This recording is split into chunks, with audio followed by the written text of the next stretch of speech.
Hello and welcome back to Lands Unknown Live. Today, the prodigal Biblaridion returns. Hello, Bib. Hello, good to be back. And we are going to start with a new segment. Bib, how was SpecCon? It was awesome. It went pretty much. I think I can speak for everyone when I say that it went pretty much perfectly. Like I don't think there were any difficulties at any point along the way, and yeah, it all went as well as we were hoping. Fantastic. Oh, and we've got Madeline Hmm. in there Yes, catching one of these Madeline, can lives. you can confirm that everything went well with SpecCon? And we've got Ryder 2 and Kate. Hello, Ryder 2 and Kate. Hello. How was your own talk about contingency and complexity? Convergence and contingency. Convergence. Oh my god, I'm never gonna get it. Yeah, I feel like it went pretty well. I got some good feedback, and I don't know, people seem to follow what I was saying, and probably the most gratifying thing was that after my talk, David came up to me and he said that he finally understands why I find biology interesting because Wow. he has um, regularly he has stated many times that he is not a fan of biology, but I think I was able to demonstrate to him how evolution in biology and evolution in linguistics are not actually that different from each other. So yeah. Yeah. Madeline confirming that SpecCon was amazing, and we have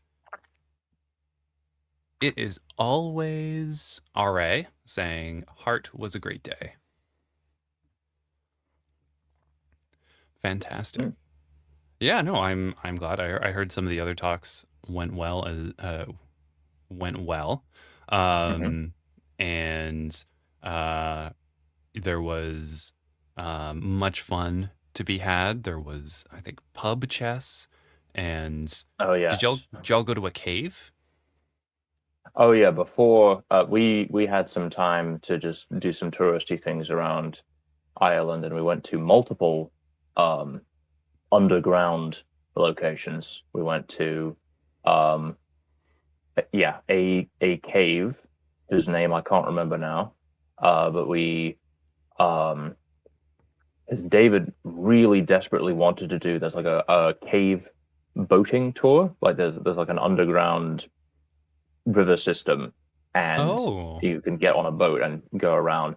But all of the that's only possible if there's been a certain amount of rain to like replenish the subterranean river systems, and all signs beforehand pointed to that it wasn't going to happen, and we were told, just that we could still do like the walking tour, but the boating bit wouldn't be doable. But then on the day of, there was a big downpour, and they were like, "This is the first day of the year that this is actually going to be possible. So yes, we can do it." And so we did actually manage to do the cave boating tour, which was very cool.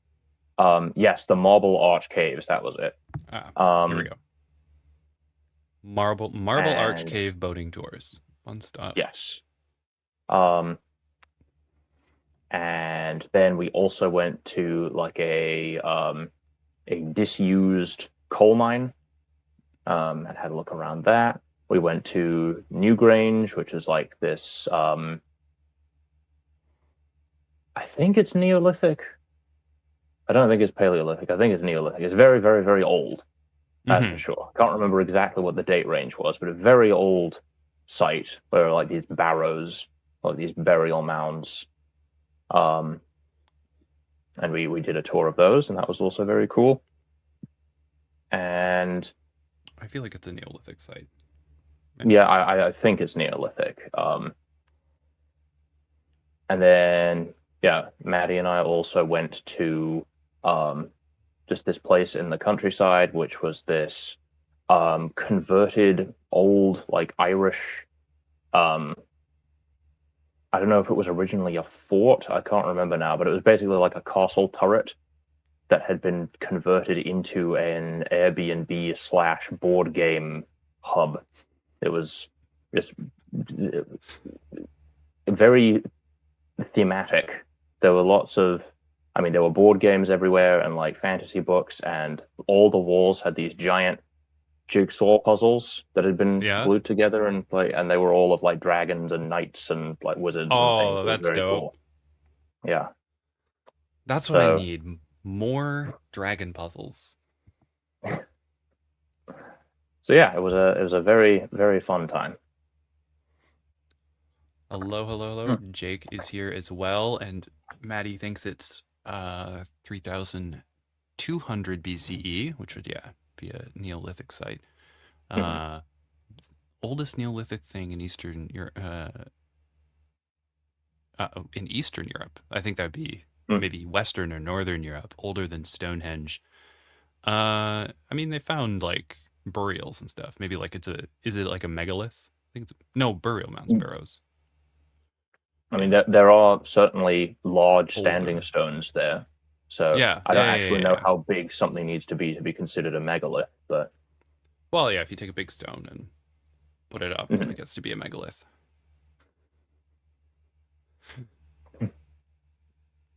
Yeah, definitely Western. Definitely Western. Um, that sounds fantastic. We'll see if we get the video out of it. I think the audio is the Mm. question. When last I checked, and Madeline, feel free to chime in if I'm misplaced in my thoughts, but I think that the recordings are good, and we're now going to. I think the plan is that they are going to just be posted on YouTube at some point soon. Brilliant. That's exciting because I know I talked to a few folks, and depending on how the audio was, I think people were planning on just doing videos of them anyway and then throwing them up after the Mhm. fact. I Yeah.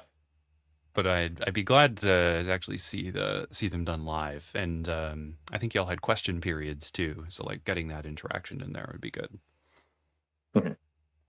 Yeah, I think everyone did a very good job, and it was a very nice sort of multidisciplinary thing of like there afterwards, there were loads of people who were like, "Oh, well, I came here for the geography or the linguistics or what have you, but I didn't Mhm. even know about this other thing, and now I'm really interested in that thing." And so it was like a very nice sort of blending of different interests. It was very cool. Yeah, and I'm really excited. I mean, I've only seen I think Jake's slides, and then I read Maddie's script, so it'll be really cool to see what everyone else put together for the single day of SpecCon, and I'm sure next SpecCon, I guess that would be 2027. No, what year is it now? 26? I guess 2028. 2028. Mm-hmm. Doing it on the even years. Probably get more sessions in, or do it for Mm-hmm. an additional day. I think that could be cool. Yeah. I need to start thinking about what my next talk is going to be because I'm running out of ideas. But Take you 2 years to come up with one. yeah. Oh my goodness, a whole week. That's a lot. Someone who just participated in a week-long conference. Um, I think, and we had like one, two, and like the actual sessions ran for 3 days, and there were like one, two, three. I think there were like four session slots, and each session slot was like 2 hours, but there were 10 sessions running concurrently. Mm. So we had, hundreds of sessions running throughout the week. Like it was Wow. a whole big thing. And, but, oh no, there we go. We were chilling for too long. All right. I think with that, oh, and then I guess you saw the stream from last week. We took a break from doing Spec Evo, and I did some Paleolithic culture building, and you said you caught up on that. How'd you find that? Because we did feature one of the griffins in there, one of the Ver griffins. I Yeah, I watched it, I think, yeah, 2 days ago. Oh, And I will admit, I have been a little bit out of it since I got back from Ireland because we had to wake up early to get the plane. And then I ended up not getting back until fairly late. So my sleep schedule is kind of all over the place. But hmm. yeah, I thought it was good. Very Excellent. interesting. Um, yeah, and I think the next time I pick it back up, and I'll probably pick it up for a couple streams after we're done at the end of June, and kind of return and talk about the process a little bit. Because I think I did the process that I usually do, where it's like you want to start with the basics that are kind of foundational to other things, like the subsistence and basic kind of social relations. And in this case, they're, like patrilocal and matrilineal. And then like, hone in on the, the kind of like broad polity relationships before moving Mm, in to um, sort of oscillating between things, whether they're tangible or intangible cultural aspects. So, moving, like once you kind of detail the, yeah, like kind of detailing the material culture and then moving between those things. Um, but yeah, going mm, into a bit more detail in that. But, once you pick the subsistence and you start going through the polity and other stuff like that, things just kind of start slotting into place. mm, Um, because there are some things that are kind of mutually exclusive, right? mm, Um, but no, mm, I'm excited to keep going with that, and I managed to kind of maintain one of the designs because I do like these guys, and I think uh, in this stream we could probably get them out of what is it, the kind of basal Ver Griffin there, because what did we do? It was a couple streams ago that it was a couple streams ago. Where's that stream?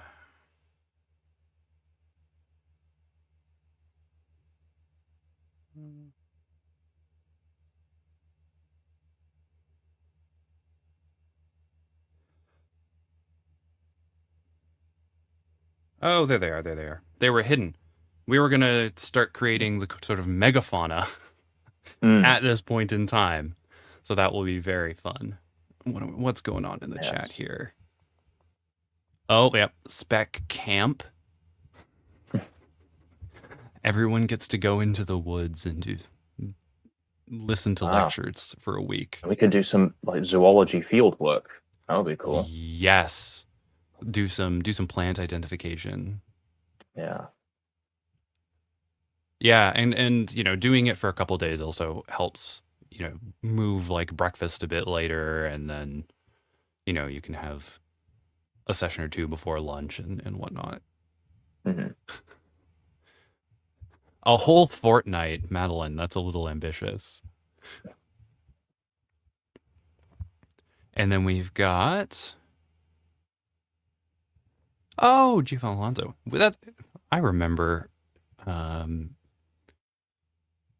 Giovan from very early stream. Finally made it one on time. Amazing.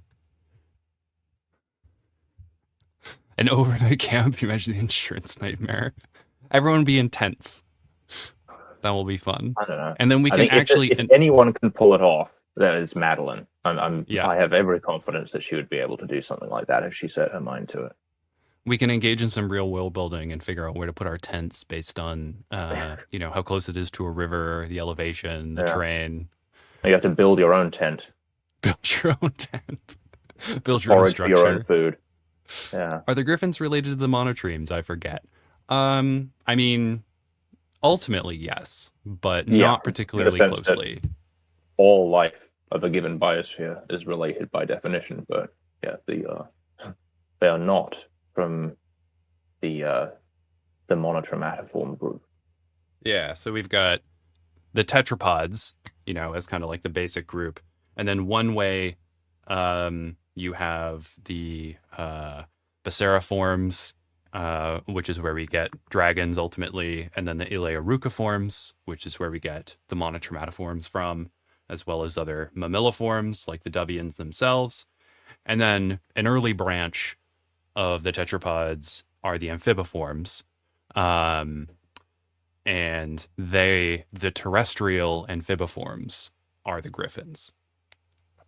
So they're angry, beaked, crocodile looking salamanders, I guess. Hmm. Which is fun. Yeah, it's like Prionosuchus except with a beak. Yes. Big beak. All right. And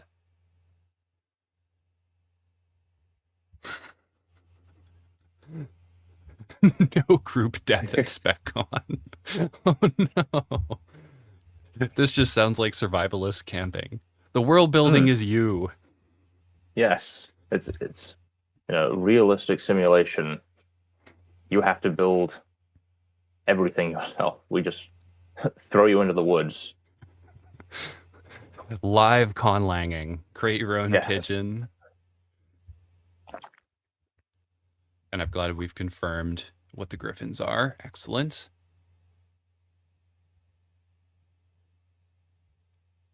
Oh, yeah, no, I don't think we can throw a slasher in there. I think that would be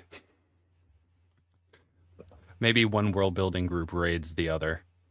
Mm, Um, Mixture of Madeline world building passive position engagement for the map. Yeah, I think at some point I'm gonna. I mean, because I have my some of what I do for precipitation in the regional mapping guides, but I definitely think there needs to be a heuristic way to do it, and I'll work on that at some point. A way to kind of simplify mm, those numbers.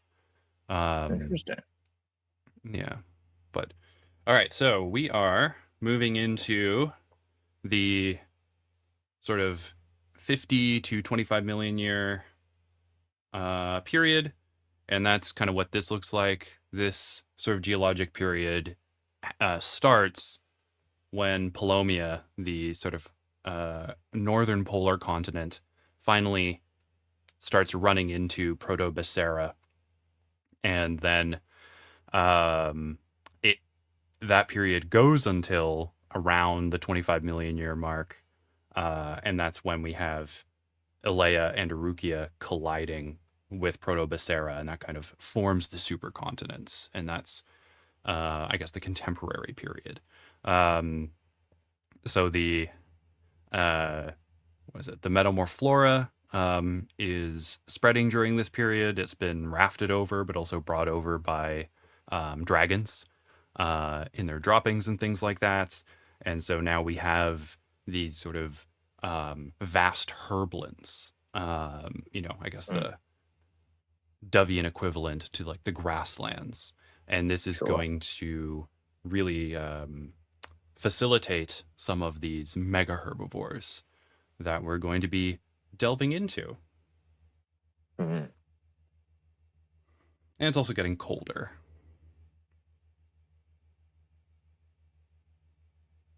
There we go.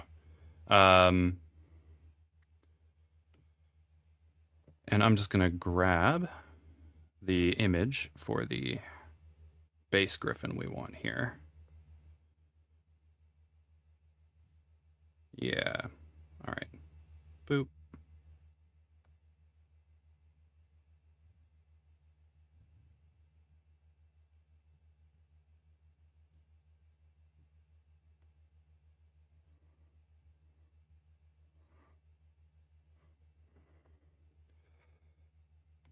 Great. So this one's up here still, and then we can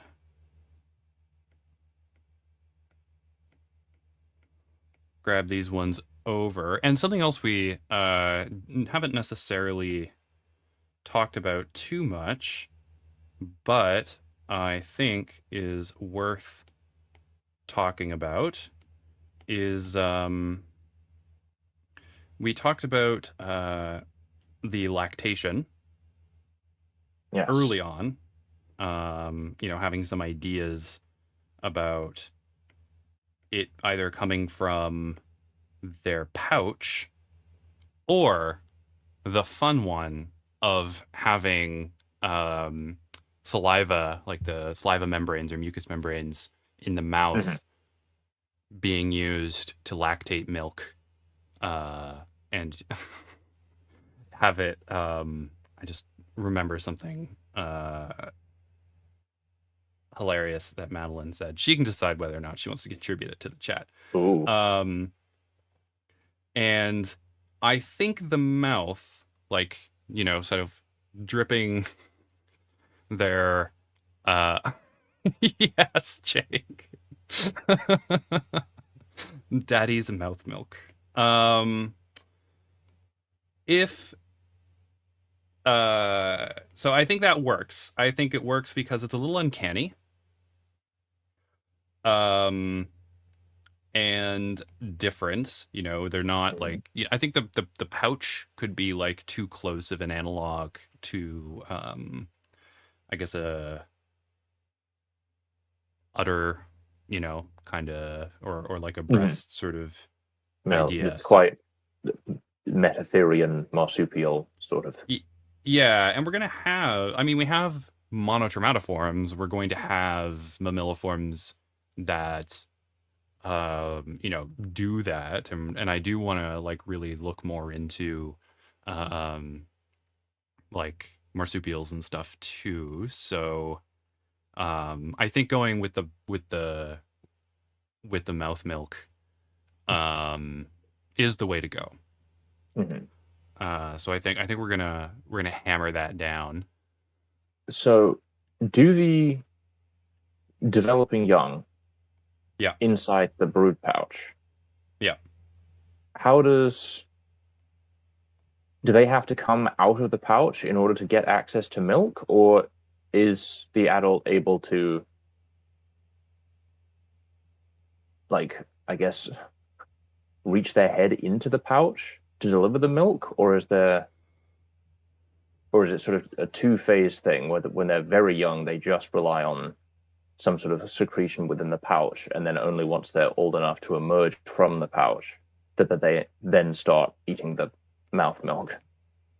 Yes, that is what I was thinking. Okay. I was thinking that as they are developing within the brood pouch, they are being nourished either from a secretion in there, or like, they're because the eggs are being oviposited into the brood pouch, and then they're being fertilized. So if in that fertilization process, they are either just getting nutrients from fluid in the pouch, or they are perhaps embedding onto the side of the pouch and receiving nutrients that way. Cool. So they're a little bit like koalas in the sense that, just a little bit in the sense that koalas have this sort of, they both rely on their mother's milk early in life, and then they also go through a stage where, when they're young, they are not born with the capability of digesting the cellulose and the other compounds in eucalyptus, so they can't feed on the eucalyptus directly. So the mother produces a specific type of fecal matter that contains the pre-digested cellulose, which is easier for the young to handle, and so they subsist on that until they're old enough to eat leaves properly. Yes. Yeah. So they're going to be delivered the mouth milk, or what was the saliva milk? Silk. I think that's too close. Um, yeah. So they would subsist on that until then they can process other food. And now we've got special poop Yep. in the chat, which is wonderful. That's the beauty of biology right there. This is what David's missing out on. Tiny shorts and crop sports top, but I wear many. Oh my goodness. Okay, Jake. You earned it. Koalas are remarkable animals. Remarkable. Yes. Something horrendous along what Jake said. Yeah. I think it was similar to the daddy's mouth milk. Maliva, Salic, Salilk. I don't know. Something that's appropriately off-putting, I guess.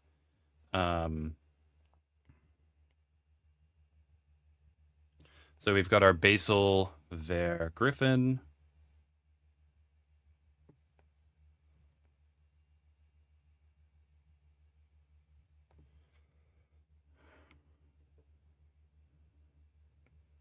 And my ongoing struggle to remember to use different brushes for writing, or else it.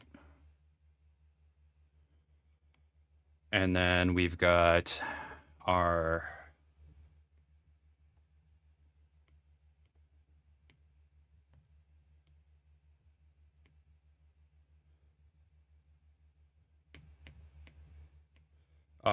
oh no, that is not how that works. We got our sinister and our dexter Vera Griffins from the 75 to 50 million year mark. Mm-hmm. And the sinisters are the ones that do the rolling behavior, right? Yes, they're the ones who lek by rolling around and showing their was it dorsal fluff? Their Ventral. Their ventral, right. Their ventral fluff, their tummy fur. Meanwhile, the Dexter ones, their ventral side is covered by scales, and this is because these ones are, yeah, they're the more armored version. They're the slower moving ones. They're the ones that are eating like bark and tree stuff and other things. Baby's buccal secretion. BBS. Oh my God. All right. So, okay, so this is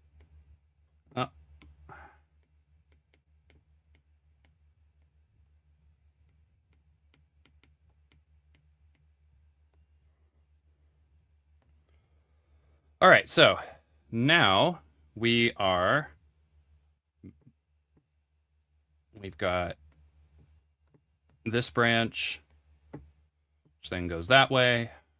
And then we've got another branch, which is going to go down here. And these are going to be the mega, it's kind of the more mega herbivores. Mm-hmm. Um, And when we say mega herbivores, are we talking like elephant size, or are we talking like sauropod size? Hey, I think we can do this. We can have a wide range of griffins. And I'm introducing mega herbivores. I mean, we already have the minotaur, which is like elephant sized for the monotrematiforms. And I'm going to be introducing some larger ones as well. I don't think the monotrematiforms are going to get to sauropod size necessarily, but I think that maybe some of the like land dragons and Viscera, and certainly the griffins could reach that. And something I'm thinking about for them as well is that Arukia as a bioregion, as a realm, is smaller than the other two. So I do think that, perhaps some more competition, as well as, um, some larger environments that are more dense in foliage can kind of facilitate bigger animals. We also Mhm. have, um, where is it? All the critters are in the way, but you can still see it. That's fine. But we do have some of these areas that are more, continental, that are a bit cooler, um, that would help. And we also have these highlands in the rainforest Uh-huh. here that can help, I guess, cool down some of the larger animals. Mm. Um, because putting exceptionally large animals into, a very hot environment will cause overheating problems. So, Yeah. this is So another the thing for. I was just going to say the often mentioned thing of Bergman's rule, even though it's not really a rule, of Yeah. the the colder the habitat, generally the larger the animals will be. Hmm. Absolutely not a 100% rule, but just yeah, body size is just a very good way of counteracting heat loss because the bigger you get, the lower your surface area becomes relative to your volume. Um, but that doesn't preclude, obviously, large animals from living in warm climates. They just might need some additional adaptations to, yeah, get rid of excess heat, sails and dewlaps and things of that nature. Yeah. And we do have these, dorsal, uh, like, ossus structures, ossus scutes and Mm, whatnot, and they can become various plates and other things to radiate heat. yeah. I mean, that's what, like on Stegosaurus, like its plates are essentially just Mhm. very highly derived cones. And in the chat, Yeah. we've got more suggestions. We've got oral cream, salivilk. Oh, That's appealing. Baby's buccal secretion. I do like Kay's comment here. Is daddy's special mouth milk really all that different from mommy's special sweat gland milk? Um, I think in composition, probably not all that much different. I am looking forward to mouth milk cheese. So, oh, uh, that's interesting. Yeah. That's another we don't. thing. I think I've actually already talked about that. The neotecs potentially eating like the regurgitated, predigested stuff from the herbivores, and how appetizing that would actually be for them. Yes, and they could also ferment it. So, Yes. get some more funk in there Mm. into their regurgitated Well, a lot of the big malaise. herbivores already have like adaptations in their gut to assist fermentation. So they're basically like big living fermentation chambers. So they could just domesticate those, and then you just have like a living. I don't even know what you call it. What do you call a place where you ferment something? Depends on what you're fermenting. Yeah, But this brewery. is I in. don't know. Wow, I mean, a cave, cheese cave. But Right. like something that's interesting for, not, I don't know how interesting it is, but like a lot of the, um bacterium that are used to ferment things like cheese, things like rennet and whatnot, come from the stomachs of, Yeah. um, like calves and like baby sheep, baby goats, or whatever. So like if you're milking something to make the cheese from it, the rennet is going to come from a younger version of that animal. This is also why, like, especially in pastoralists, we can see, um, in, archaeological sites based on the, you know, based on the middens that are left behind and the bones that are in it, we can tell when a society kind of shifts to practicing pastoralism because, Hmm. uh, hunter gatherers hunting, like horses or aurochs or, um, wild goats and stuff like that, mouflons, wild sheep, they are tending to just, uh, kill essentially whatever they get in some cases. Sometimes they are more selective in what they're hunting, But in the case of like the bow tie, for example, which was an early candidate for domesticating the horse, it seems like what they were doing was essentially just targeting a whole herd. Like they would find a or a mare herd, which is usually led by a stallion, and they Mhm. would probably move them into a natural kill zone, kill them all, and then bring back what they wanted. And so we see in the assemblage of bones, like, a lot of adults, like a lot of young animals, like it's just all over the place, kind of. When you look at assemblages for pastoralists and those who are starting to engage in domestication, you tend to see a spike for younger animals, specifically young male animals, because you want to control how many adult male animals you're going to have, particularly in something like a horse, because Mhm. stallions can be quite aggressive towards one another. So you can have stallion and some geldings, but you want to control that population. Then you also start to see, and then you also are controlling and managing the amount of animals you have in your herd based on how many you could feed with the pasture you have, which is why you slaughter the young ones. And then there's a lull in the adult population because you're not really slaughtering the adult animals because most of the adult animals in the herd are going to be female animals, and you are using them for milk and to produce more animals. And then you see a spike with like elderly animals, which are no longer productive. So then they are turned into stew. Um, and so yeah, like we can see uh, in the archaeology, like when that kind of thing Hmm. emerges. Um, Interesting. and why was I talking about that? Yeah, to loop that back. So like killing those young animals and producing something, like veal. Today, they just kind of is not the same sort of practice. Like the reason why a society would be eating veal historically, that's a pastoralist society, or like an agricultural society, would be because you are killing the animal to get its stomach contents to preserve the milk. Hmm. And then you have the rest of the animal. So you're going to eat the rest of the Interesting. animal. Hmm. Um, and so, I will go ahead and throw in just a fun fact here that doesn't actually fun have much to fact. do with anything, but I just think it's cool. So like ruminants, like cows, they Mm-hmm. rely on these symbiotic bacteria in their guts to help them ferment and break down the cellulose-rich food that they eat, which would otherwise be indigestible to them. And as a consequence of the particular metabolic pathway that the bacteria use, it produces a lot of methane as a byproduct, which is why the um, farming is like one of the biggest contributors to greenhouse gas production because methane is a very very potent greenhouse gas.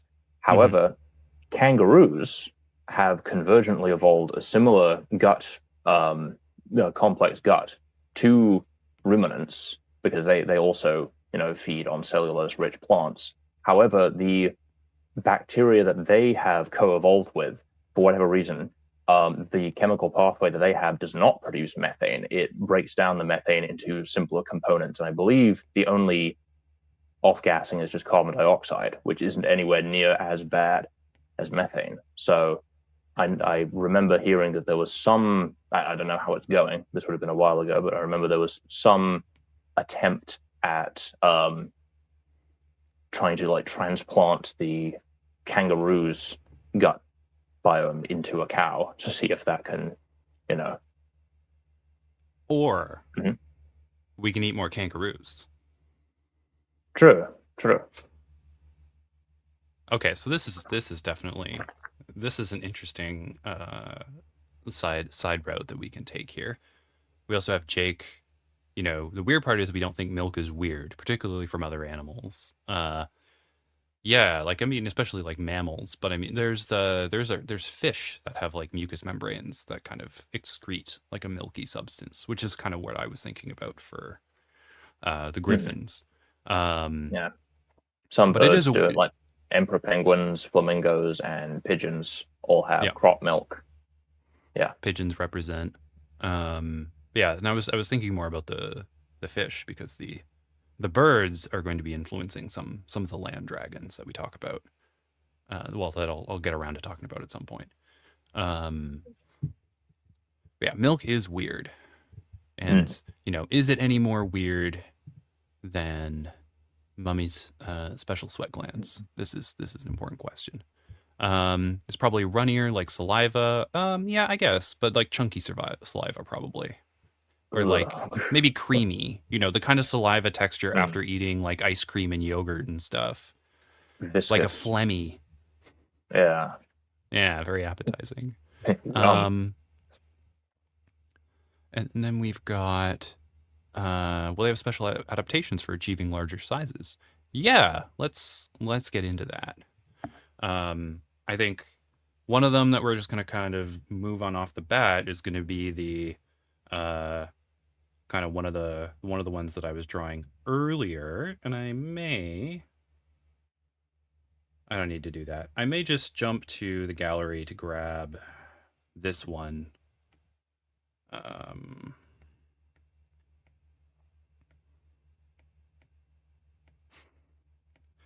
Let's flatten that and copy. Let's just grab that so we don't spend time during the stream kind of reproducing something that I've already done. I mean, I'll make one that kind of fits the vibe after the fact.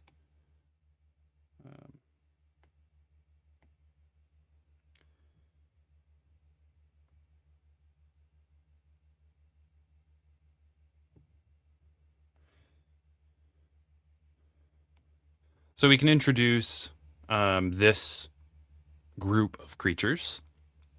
Mhm. And so in this group, we've got, and I do want the tusks. I have tusks on one of the other designs. And so I think I'll be adding the tusks in. Like here, we have these tusk structures. So that I'll do that in the moment. But yeah, so we're gonna have these tusks working their way in. I wasn't sure how much of the early stuff I was going to be keeping, but I do like this one. What are we working on here? So we got that coming off, yeah. And these tusks, would they be for mate competition? I think so, yeah. Mate competition, self-defense, stuff like that. I'm thinking we could have smaller tusks on the males and then larger Yeah. tusks on the female griffins. Sure. And if they have a dominance hierarchy, or particularly if they're like haremic, it may be only, adult dominant females that develop them. It's like in orangutans, the cheek flanges that the males develop, Yeah. they will only develop if an adolescent male does not hear the sound of a dominant male calling within a certain radius of its home territory. And It's that's why they're so specifically, noisy. yeah, it's the sound of a dominant male that suppresses the growth of the cheek flanges. So There we go. this could be Okay. something broadly similar to that, where if there's one of these dominant females within, a certain distance of their territory, that sort of keeps the other females submissive, I guess. Yeah, for sure.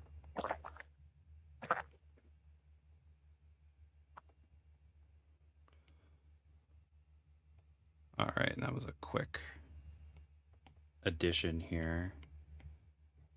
Oh, that's a fun one, Jake. What's Jake got? A Mandarin term for a place where you ferment things can be called a jiangyuan, which means like source garden. Oh.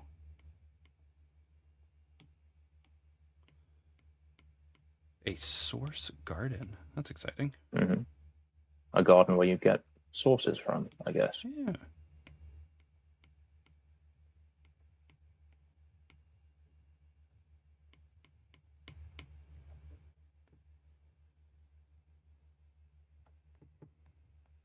So these tusks are part of the lower jaw. Yes. Hmm. That's Which cool. I like. I mean, Yeah. yeah. I was thinking about the upper jaw, but then that reminded me too much of like saber-toothed creatures. Yeah, I Um, was thinking elephants. Yeah. yeah, But yeah, elephants too. Yeah. having them part of the lower jaw does distinguish them. Although you do have things like Dinotherium, which have the weird, like, downward pointing tusks that grow out of their chin. And you've got Gomphotheres as well that do something similar, but I think it's much more typical in elephants and other proboscideans for the tusks to be part of the upper jaw. So this is a nice way of sort of setting them apart. Yeah.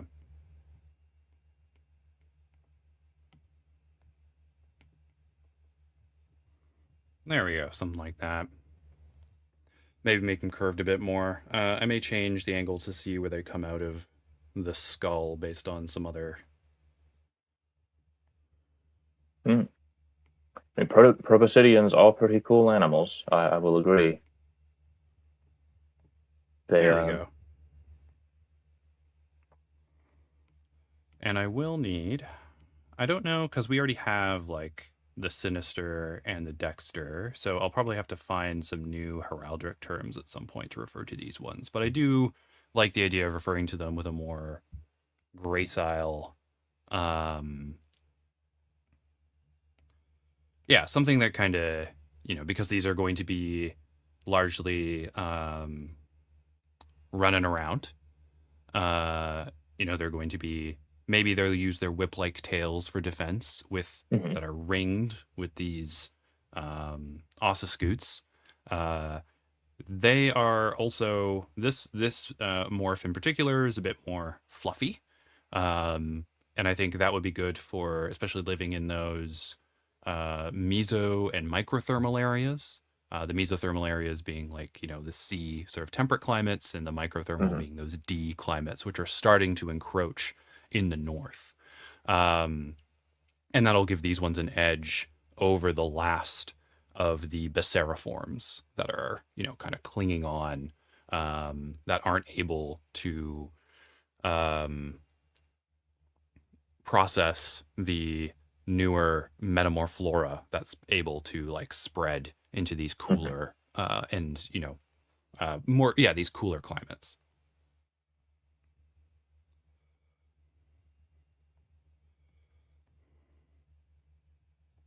And with the whiptail, you could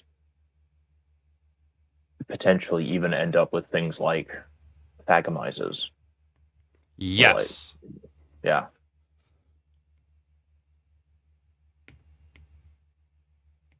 Because that's one thing that like tail weaponry was pretty popular among non-avian dinosaurs.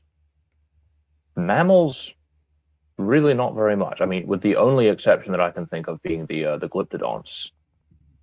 You had things like Didacurus that had a big tail spike, but other than that, mammals for some reason just don't seem to be as fond of, well, armor in general, actually, now that I think about it. Because other than things like, yeah, armadillos and pangolins, there's not very many like heavily armored mammals. Yeah. And I think yeah, some attitude terms. I think the attitude terms would be quite good. I know certain attitude terms are restricted to certain kinds of charges for the animals, so I can do that. Oh, here we go. I was right there all along. Attitudes of herbivores. At bay. Uh, Staton. Gardon.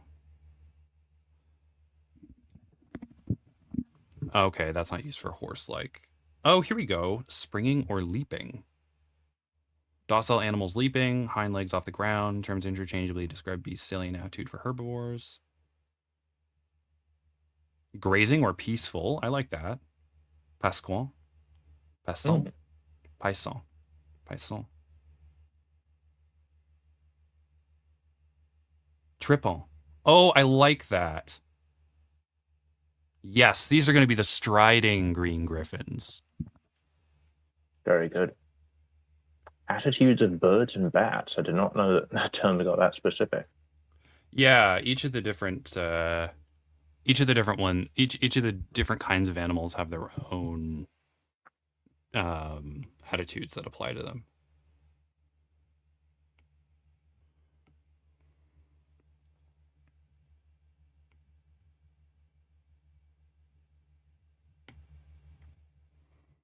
Brilliant. Okay. And I think Kate suggested using the heraldry for the griffins, which I do like. I think that is excellent. So let's keep it coming. And then we do have to work on the big ones. But I do want to get the notes down about the tusks that we have here.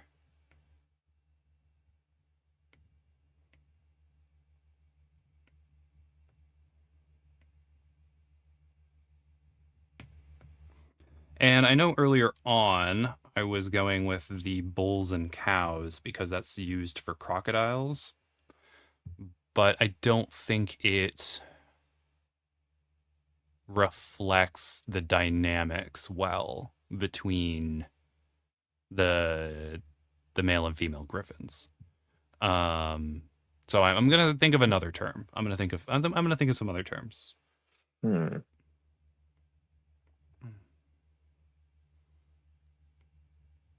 And at some point, we're going to have to decide what these critters sound like. And I guess, I don't know, what are the most vocal amphibians? I guess that's like frogs. But I guess these Yeah. ones, their mouth bits are not necessarily Hmm. They don't the have the same same. kind of vocal sacs as, Yeah. I mean, frogs in general are really, really weird animals. Um, they have a whole bunch of really strange anatomical specializations, but um, I don't know. Crocodilians can be quite vocal. Um, yeah, sort of low, bellowing, resonant sounds. Resonant bellowing. Excellent. Yeah, and a lot of it is done through closed mouth vocalizations as well, which is a little detail from Prehistoric Planet that I quite appreciated because there's the scene where the T-Rex is vocalizing and it keeps its mouth closed, which, yeah, that's more what we would expect from an archosaur than the typical sort of Hollywood roaring in everyone's faces all the time.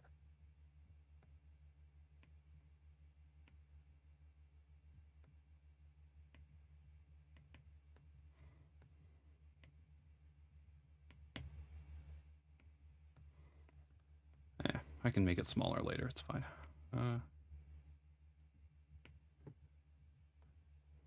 Like this a lot.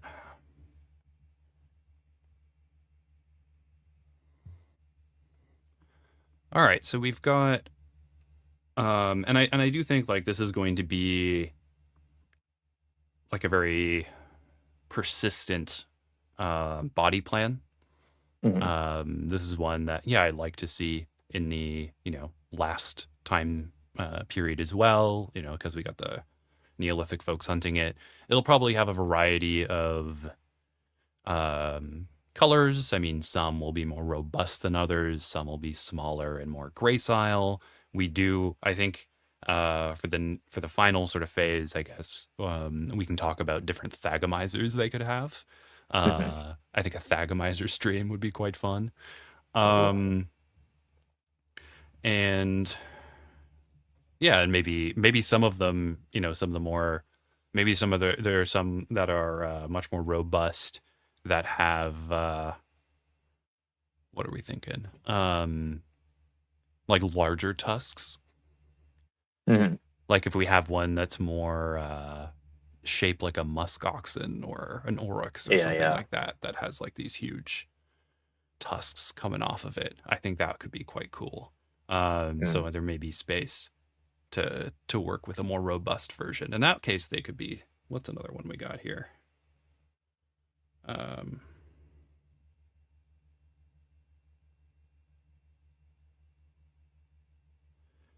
Uh,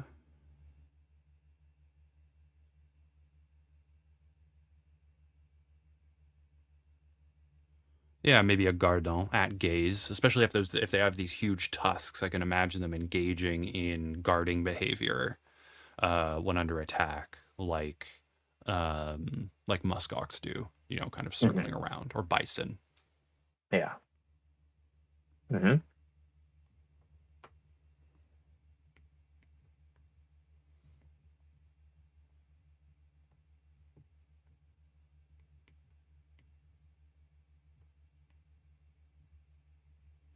And those ones could also be more heavily armored, so they Yes. could. Yeah, yeah, yeah.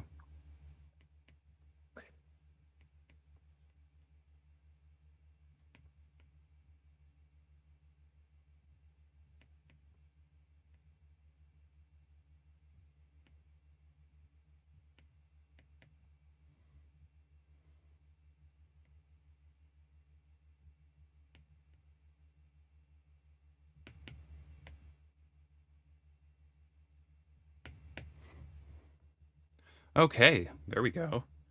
And I think we're about an hour in, Hmm. and I am out of coffee. So Ah. I think we are going to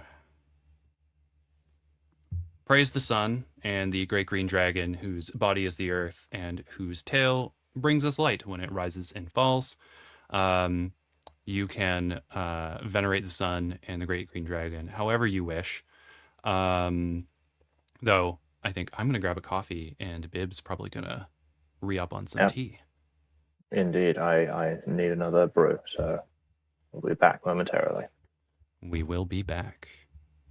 Cool.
All right, I believe we have both returned. Hey, and your video turned back on. Hello again. Yes, it's behaving very Um, well today. Excellent. And what's your mug? Oh, this is a Langtime um, Wokuthiju mug. Oh, Um, cool. it's the mouse language that David and Jesse have made, and um, I can't actually remember what it says. Jake, if you're still there, feel free to remind me because I honestly can't remember. I think it might just say, is it Wokuthiju? No, it's not Wokuthiju. I don't know. Can't remember. But yeah, I believe I got this from because I won the what's it called? Oh, I didn't win. My team won Your the team. Conlan conflict that Oh, that David ran. And yeah, we got to pick out a selection of prizes and I got this. brilliant. Hello, Fuar. I think Fuar is bravely going through the manual temperature and Oh, climate mapping process. So, best of luck. um, because you did that too, didn't you, Bib? I did. It was a Yeah, long and arduous process, but it was worth it. brilliant. Yeah, I think I've done it 4 times myself. I did it once for Dove so far. I'm going to be doing it another time for Dove. Um, and then I did it for a personal project, Hade, which was the long running personal project I did. And then I did it for another older personal project, just kind of check like non Earth orientations to see if it would work. And then I did it for a friend of mine. And then I've helped a bunch of people going through it. So it's, yeah, it's quite, it works. But I do think, the repetition and, having some Hmm. experience with it It is was pretty good. like in terms of the actual like it wasn't difficult to in the sense that it wasn't hard to work out. Like you just have the methodology and as long as you just follow the steps, you can do Hmm. it. It just takes a very long time. Yeah. Whereas I found the circulation mapping, that was I found that to be the step that was least intuitive and probably overall took me the longest just because I had to go back and redo them so many times just because I just wasn't sure about, whether the lines I was drawing actually made any sense. So, Yeah. And I think like, cause we don't have, cause I haven't actually like gone out and like done the method for doing circulation and winds and, my own sort of precipitation thing. And I think by the time I started working with Edgar, he'd already used world building passes version, which is, I think is quite good. And it has like reasonable limitations. Um, and it, yeah, but, yeah, so I think, because I didn't go through the steps and like lay that out. Yeah, I think that one is a bit more ambiguous. Um, oh, someone else is doing the wins for their mapping as well. Yeah, so maybe that's I'll. right, Jake. It says Oziamosa. Oh, Who on your could mug it forget? says Oziomosa. Yeah, which is the Brilliant. Eng, was it the Engala word for 36? Or is it some particular number that came out as Oziamosa, which was a meme for a bit. And then I believe it got retconned. It's no longer Oziamosa, unfortunately. But Oh no. yeah, which Um, in my own in Talk Vermeer, I was actually working on the number system, and I ended up with a number that came out as Lumi Lum Lum, which I think is just as memorable. So Lumi Lum Lum. What yeah, number is that? I think it was because it's a base 20 system. It was like oh, yeah, it's the reduplicated form, so it was like a distributive number. So it meant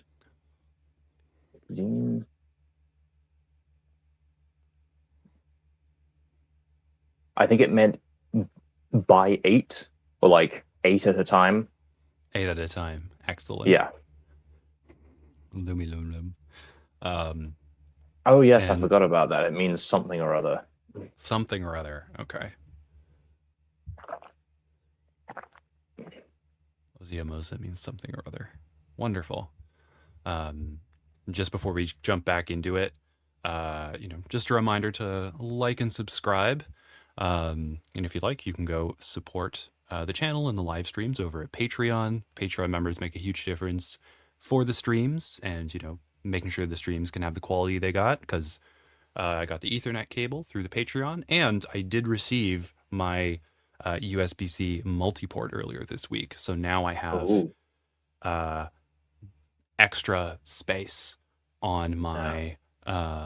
my laptop, so I can upgrade the stream to a different camera at some point to have a more comfortable working situation. So that's all super important. And of course, if you sign up, even at the lowest level, you get to see behind the scenes monthly updates of new stuff that's going to be out in the next video, as well as things that are going to be coming out in the next, I don't know, 6 months or so.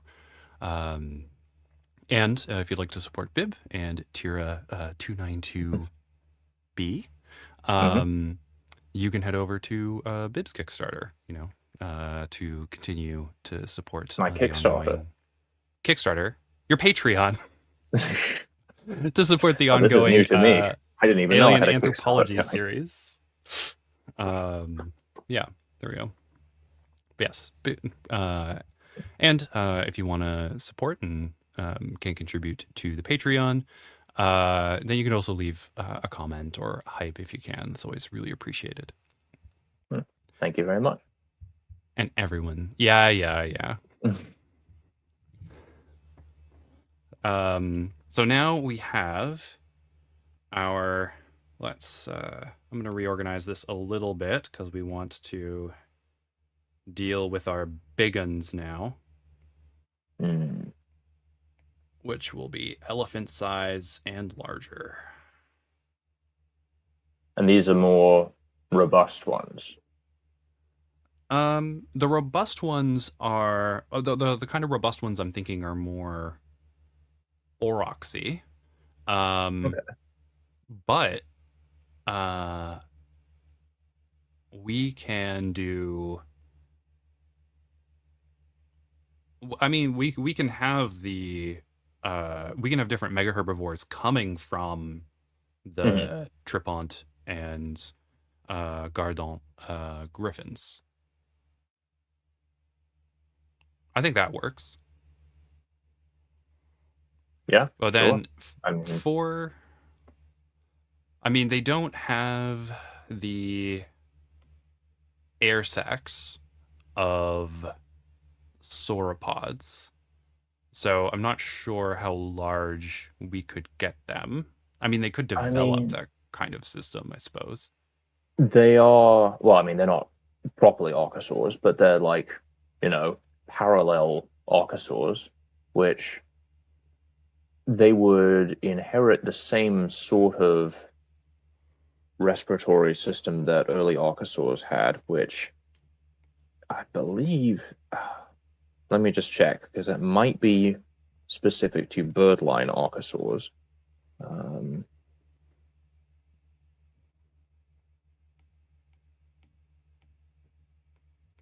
um,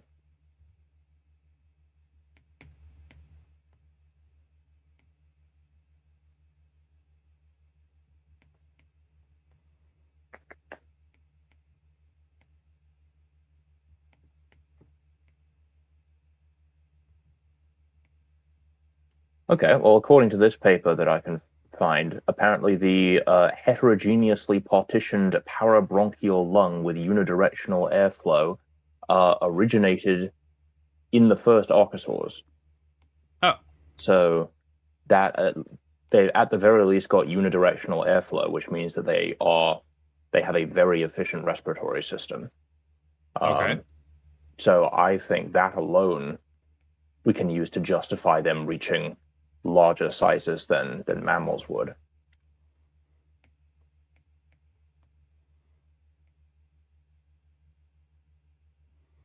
All right.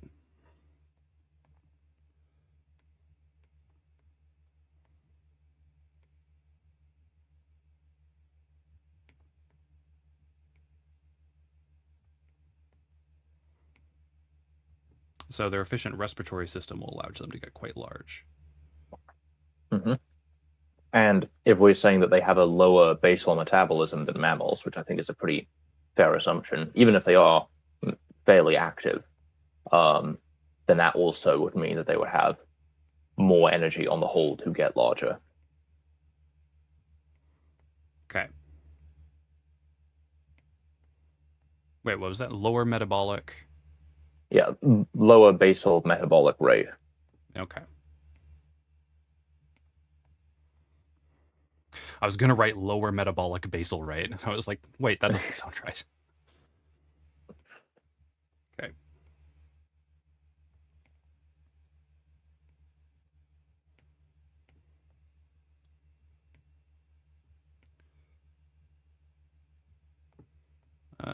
Yes. And then I did go in after a comment about grazing and browsing. Yes, I was And going to ask about that. yeah, so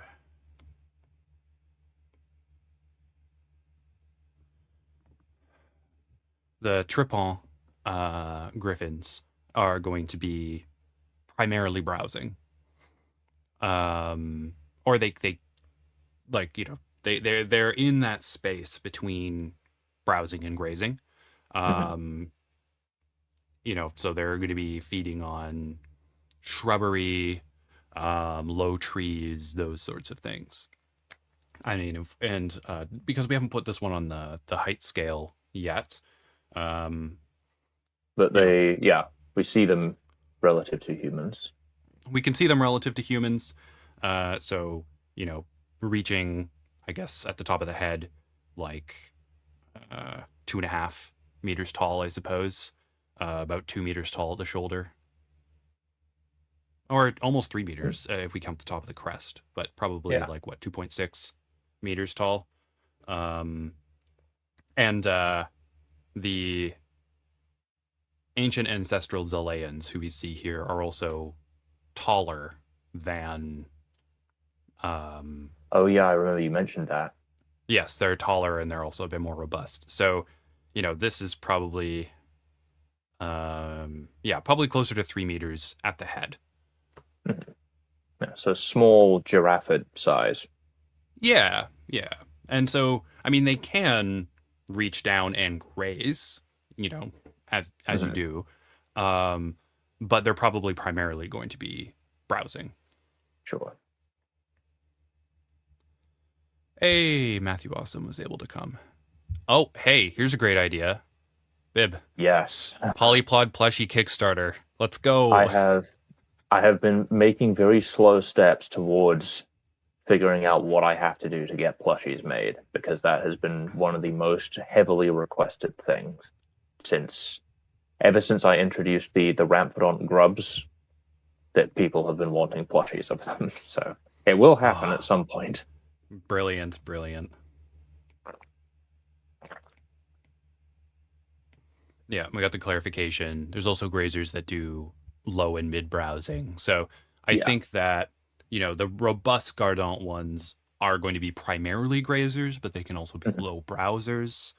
That'll be Yeah. good There's to definitely add. no firm rigid divide line. I mean, if you look at elephants, like elephants can very happily both graze on just grasses all day, or they can reach up with their trunks to pull down branches and leaves and things. So they can they have a very wide feeding envelope in that sense.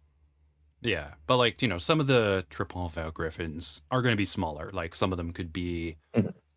2 meters tall, like a meter tall, like small things that are more equivalent to like a small deer or antelope or something like Yeah. that. And those, yeah, primarily grazers and low browsers, but these larger ones are probably more low mid browsers that could happily graze if they need to. And that's important because a lot of the biomes that the metamorphlora creates is a mixed system, right? So we're going to have a variety of herbs and shrub and tree in the same area. And so, being able to exploit those different niches and, those different resources is going to be an important part of surviving. But if you have the Gardons, which are going to be more robust, larger, their heads are going to be close to the ground, they're not going to be the ones browsing on, the taller parts of the shrub or the higher up parts of the trees. So yeah, just like how they're partitioning themselves is more based on the availability, and as well because we have these larger herblands that are going to have fewer shrubs and trees interspersed, particularly in these interior regions that we've got both words and a larger griffin in the way of. Early griffins. Can I turn off the early griffins? Yes. Great. Here we go. So, this climate map is more so for the kind of equivalent to the Upper Paleolithic sort of period that we're working through at the moment. But in, let's pick one that's on, in this sort of area, and it's going to be a lot of herbland. And so it'll, be more advantageous if they're relying on that. And I guess up here, we'd also see a decent amount of herblands too, for the more robust griffins to, just kind of focus on grazing. Boop.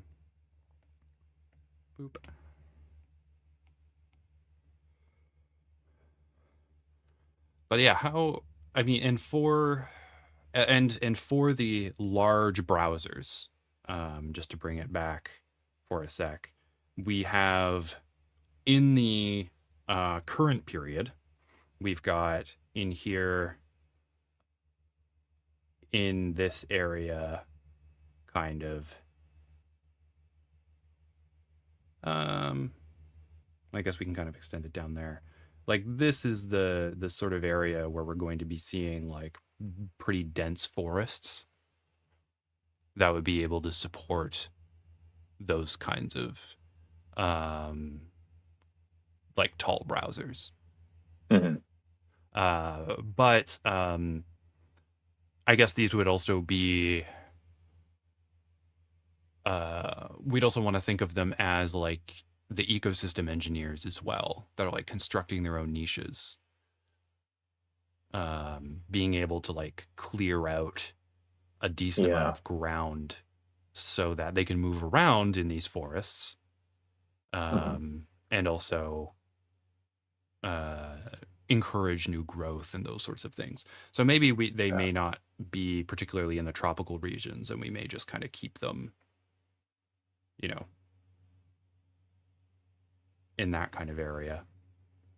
Yeah, there can be a few, tropical specialists, but that does actually kind of answer Giovanna Alonso's question of why we don't find really tall high browsers. It's largely to do with just space. Just if you're a big animal, you need a lot of space to be able to move around, and also because very large herbivores have a way of keeping areas clear of trees and of new growth, just because they, graze constantly, and new saplings get eaten before they can get larger.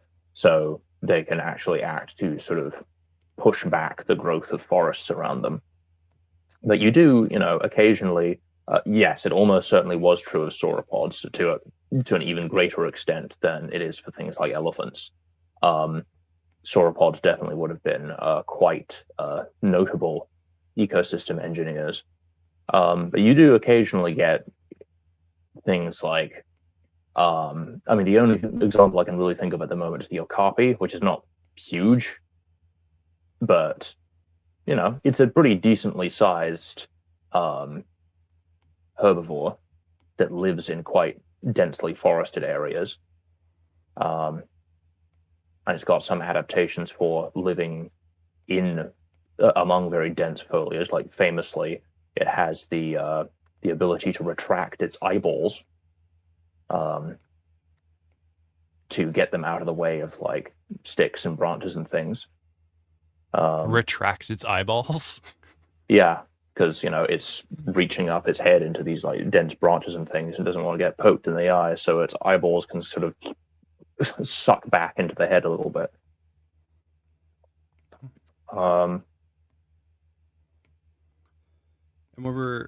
And we've got mastodons were a thing though. I mean, it depends on what we're talking. Yeah, I mean there are I guess like what pachyderms that are in jungles and things. They tend to be smaller. Yes, like there are forest elephants, but yeah. yeah, I'm actually not that up to date on what the current consensus of like elephant species is. I can't remember if forest elephants are considered their own thing, or if they're just a subspecies of like African elephants. It's complex because what we do see biogeography. We do see like male bull like African like I don't know plains elephants, right? Like the savanna elephants. We see them like maybe moving into the forests and mating with the forest elephant cows and essentially like occasionally replacing the kind of like Y chromosome line. And then, they will mate amongst themselves and then the bull African elephant will come in and do that again. So like we do see like gene flow between the two of them. So yeah, I'm not sure what the consensus is on the speciation. Brief check on, according to Wikipedia, forest elephants are considered a distinct species from African bush elephants. Yeah, bush elephant. Thank you. Yeah, but they can interbreed. And before the comment goes too far, yes, Kate, you can, if you would like, you can get a Tannybracked plushie, but with the proviso that it will be on fire when it arrives and it will immediately disintegrate in front of you. Because when last I checked, the Tannybrackids were all dead. What? You can't get past critters? Not the Tannybrackids. They are reserved. There's a special level of Tyrann hell reserved for them because I don't know how if you remember this whole thing, but I made the Tannybrackids specifically to demonstrate the concept of brachiation because they've got these long arms and they like swing through the trees in kind of a similar way to primates. And I made them. First of all, the only reason I made them was just to demonstrate the concept of brachiation. Like they were kind of a throwaway thing that I didn't put very much thought into. And it was an Easter egg. Like the patron that they were named after a patron I had, and we called them. The scientific name was Carcinocephalus, which is head crab, because they kind of look like head crabs from Half-Life. Like it was supposed to be like a little joke. It wasn't supposed to be taken very seriously. But as soon as people saw them, they were like, oh, look, they swing through the trees just like primates. That means that they're going to come down to the ground and they're going to evolve into humanoids and they're going to be the sapient life. Oh, I see. Yeah. Yeah, this was a huge, huge thing. And for years and years and years, I was waiting for the time to kill them off with the big mass extinction episode. And when it finally happened, I was so happy. So, yes, they are well and truly forever dead. You like it when arboreal creatures come down and return to a more like terrestrial lifestyle, except for when they're Tannybrackids. Yes, they are the one exception. The one exception. We have some other folks talking about their favorites. Uh, oh, Oh. Kate saw them as a visual pun on the spider monkey. Yes, that a lot of people pointed that out, that they are quite literally spider monkeys. Uh, And they were megalobrachids. interesting because they were kind of the first generation of big herbivores, and back then I didn't really bother trying to make the models look good. They came out very rough and crude, but I guess they kind of worked. All right, so let's start talking about the sorts of. I mean, my proportions for this are not going to be that great. I'm probably going to have to return to it. What sorts of, if we want to talk through the sorts of things that they're gonna have to evolve to become kind of huge, as so we need like pretty robust limbs to kind of carry Yeah, the weight. We do have very this pillar. vertically orientated, yeah, column-like legs. All right, yeah. So let's change this here. More like the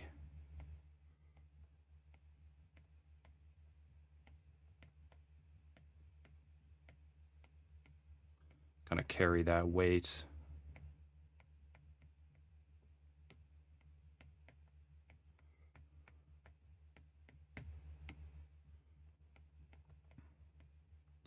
And these legs are not going to be going to the top just because of how their anatomy works. Because we have this tail that's going to be coming out. I don't think their whip-like tails are going to need a thagomizer because they are sufficiently large that if something gets hit by their tail, it's kind of that's it for that critter. Once you get beyond a certain size, just by virtue of your just sheer mass, you don't really have to do anything specific to deter predators. Like even if you just give them a kick, that'll be enough to, like, giraffes can kill elephants with one kick. No, not elephants. Giraffes can kill lions. There we go. Not elephants. the predatory bush elephants. Yeah, those giraffes with their rocket-powered kicks. Well, I was thinking, I don't know if you've seen there's a Canadian PSA for misinformation, and it's about the Canadian house hippo. Oh, no, I've not seen this. You haven't seen? Okay, you should check out the house hippo. Like, it's part of the series of PSAs that came out for kids about like not believing, what they see on like television. And it's this CGI'd, and it looked really good at the time, especially on older TVs, where you have this little hippo like going into chip bags and like roaming around under people's couches and things, and it's like doing this like Attenborough style documentary on the Canadian house hippo. And then at the end, it's like, don't believe everything that you see. But like as a kid, when I watched it, the first time I saw it, I was like, so there are house hippos. Is that what this is trying to communicate to me? I had a similar experience where I can't remember what this was for or who produced it, but there was like a fake news report at some point. I think it might have been for like an April Fool's Day. There was a thing where apparently they were like, obviously, maple syrup, you need to tap maple trees to get the syrup. And then apparently, according to this report, if you don't tap the trees and get the syrup out, then the syrup will build up inside the tree until it explodes, and it will wipe out everything within like a 4-mile radius or something. And so there was like, footage of like flattened trees and like destroyed, exploded houses and things. And it's like, make sure this doesn't happen to you. Watch out Tap for your trees. untapped maple trees. That's pretty good. Oh. Yeah, we got. But what about the predators that specialize in eating them? I mean, they specialize in eating them when they're small. Yeah.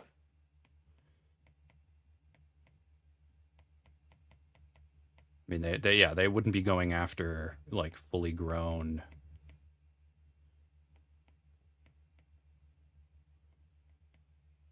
animals, right? Like that would be too. Y- That'd be a challenge, I think. Yeah, I think even in like the really big theropods that specialize in hunting sauropod herds, I think they would still probably single out um, either small young individuals or like weak old individuals. Yeah.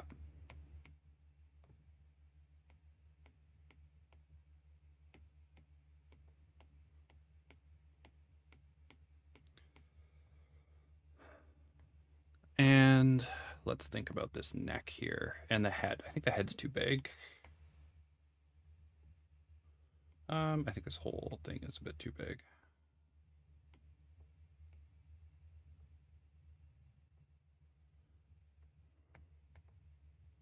Mm. I am A reminded of Saurosuchus the. analog. Oh, we sort of. And there's room within the different predatory groups that we have for something like that, certainly.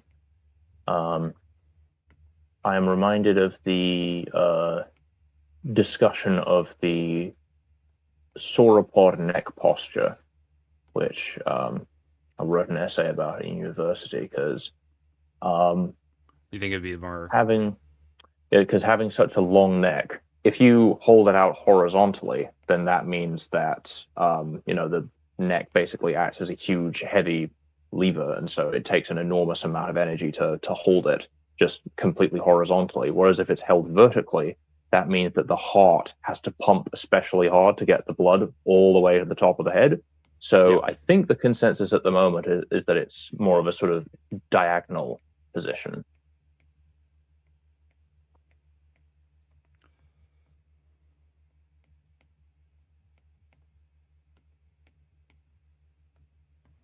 All right. Let's got to go in a bit more of a diagonal position then.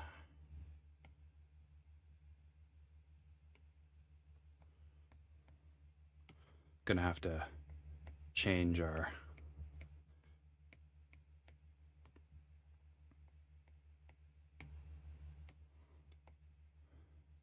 Hmm.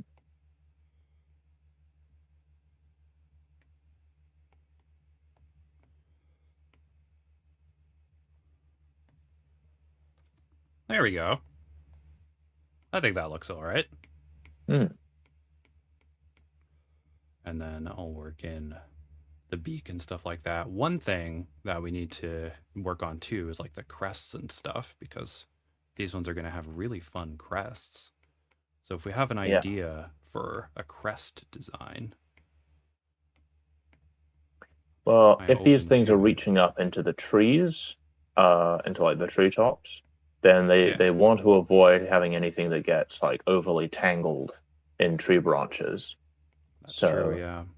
it could be somewhat reduced, or it could just be moved out of the way into a place like if it was below the lower jaw, if it was some kind of dewlap or something, then that would be less likely to get stuck on Yeah. anything. And I think these ones will have very small um, tusks. Yeah. I don't think that tusks are going to be too large on these ones. Hmm. And I mean, they're probably going to have smaller eyes. Ah.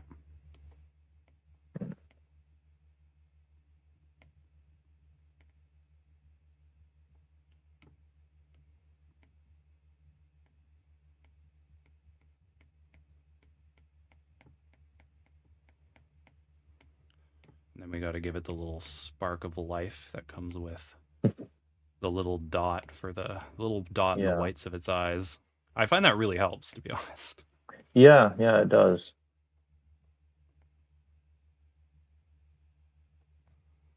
Yeah, immediately. It just feels more 3D somehow. Yeah, feels a bit more. I mean, the head shape is gonna need some work on that. But we were talking about we have give it a dewlap. We do have a group that's gonna have dewlaps. Hmm. Um, the 10A griffins and the orange griffins are the ones that are gonna be with dewlap structures. Um, just these ones here. So we do have a group that's gonna have dewlap structures. Um, Hmm. They yeah, could be retractable, or like the crest could be like raised and lowered so that they can be moved out of the way that's when true. moved into the branches. And I am thinking about, and I'm also, I mean, we do have dragons that have the raising and the lowering of the, Hmm. whatchamacallits, of their, what was I using? Lichen, right.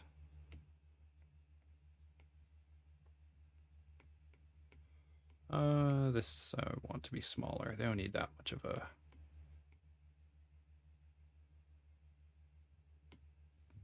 beak bit.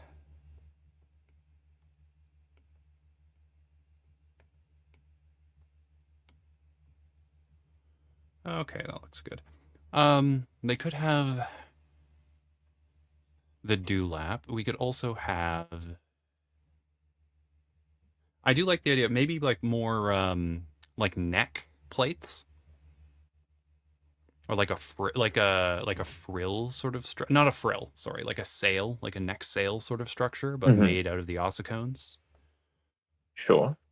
Like if it's if they had little um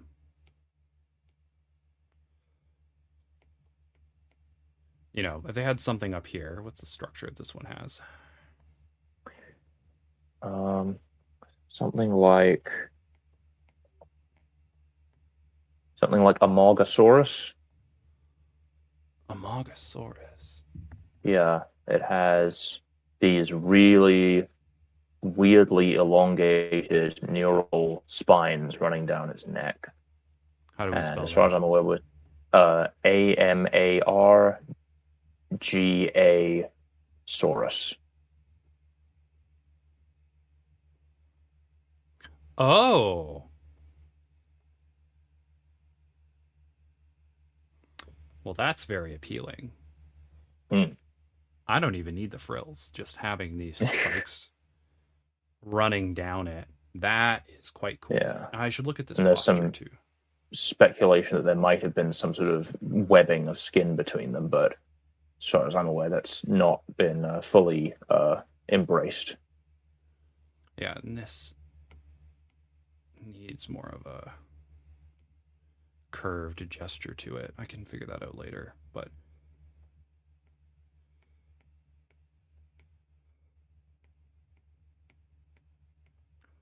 I mean, these can be.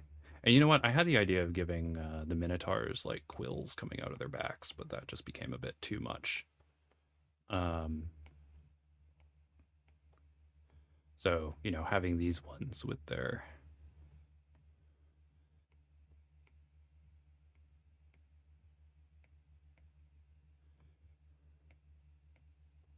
and then maybe over their shoulders they can have broader spikes Hmm. coming off.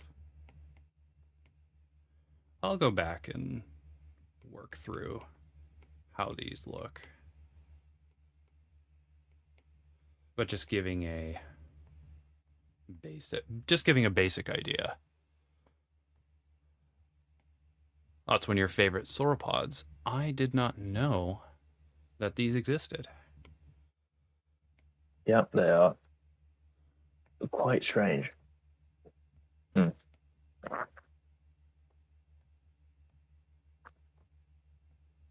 Probably give them smaller ones.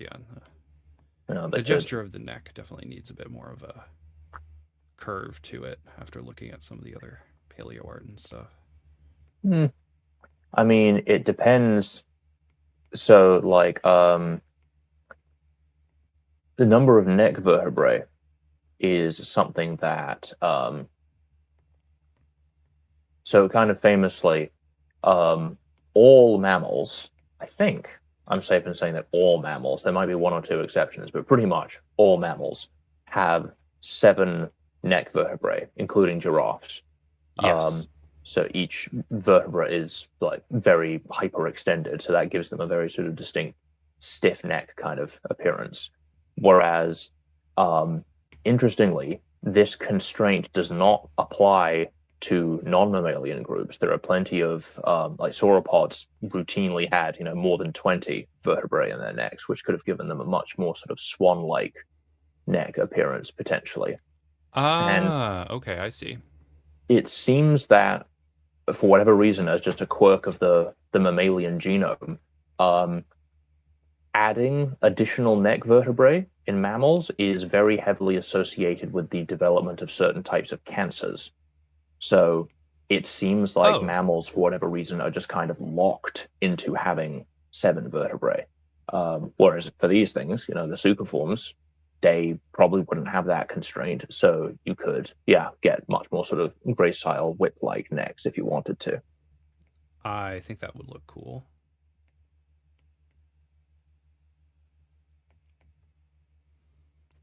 Cancer-proof vertebrae. Yes. In fact, how many neck vertebrae do naked mole rats have? Because naked mole rats are like immune to most cancers. So, That would be very funny. Their necks are just full of little vertebrae. Well, there's a whatchamacallit. Oh, what do they call the spec bio projects where they take a couple critters and toss them on a new planet? oh, seed world or seed? Seed worlds. Yeah. Naked mole rat seed world. What happens when they're immune to cancer and these sorts of limitations? I nearly said seed lang, but that's Madeline's thing.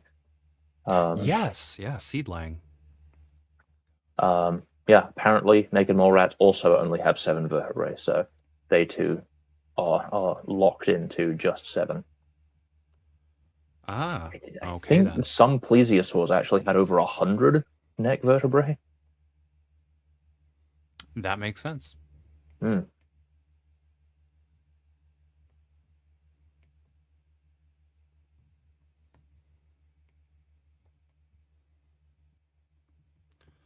All right, yeah, and I'll give them a more, I don't know,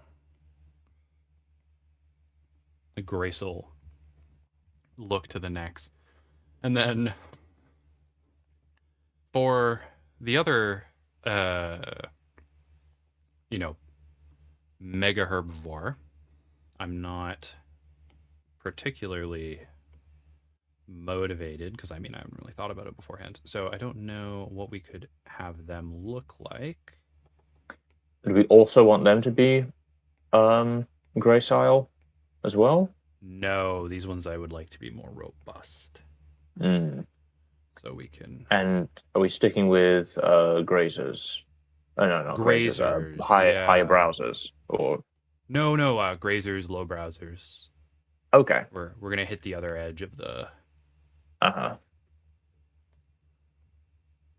They're gonna have long tails. They're gonna Hmm. have more So pillar-like legs. their legs wouldn't need to be as long if they're not That's true, yeah. reaching up, so they could be more sort of low to the ground. Um, they could still have, relatively long necks, but that certainly doesn't need to be a thing that they have. Hmm, what am I gonna do here? Yeah, let's just. That is not what I wanted at all. Well, There we go.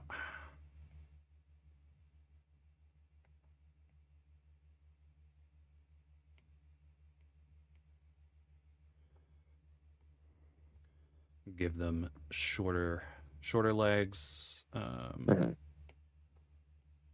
I mean, they'd still connect kind of at the same place, I suppose. Hmm. But these would be coming from the more robust.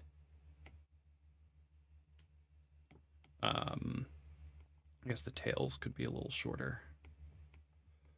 These could be where we get some of our thagomizers in as well. Mm. And because they still have their there are like ossiderms and things. These ones can, sprout that ability to be more heavily armored. Mm. And And the tusks could sort of aid in either in predator defense or in potentially like digging up roots and tubers and other sort of subterranean food sources. yeah,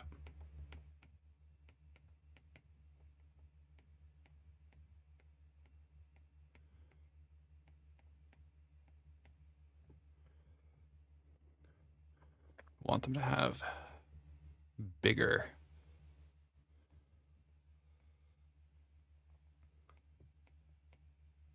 And I think these ones may. It's another male, I suppose. Yeah, I was going for that. And these ones may resemble superficially these more heavily armored Ver griffins that are the eating wood and lichens and like other things like that. But these ones don't get too big because Mm. what is it like? Like a meter and a half is big or something like that because Yeah, they're eating wood and that's not particularly dense. yeah. So let's lower this front half here as well.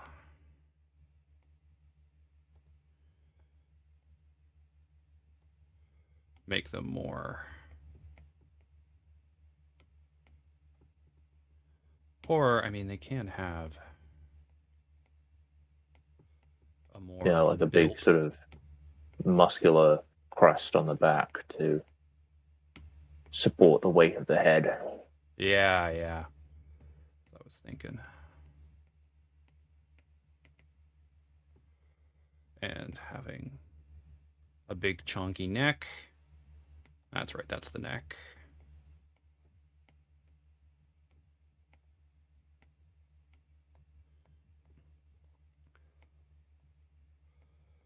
And then what do we got for this one here?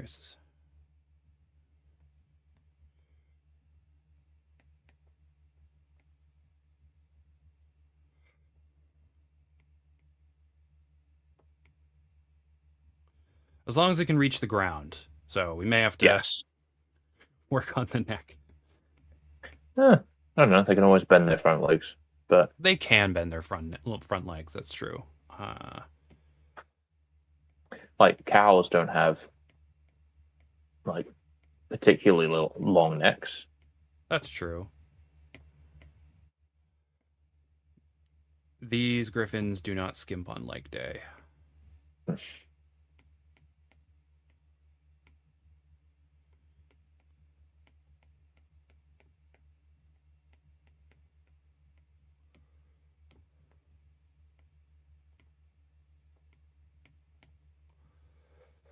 May not have to spend as much time on this one because he's looking all right.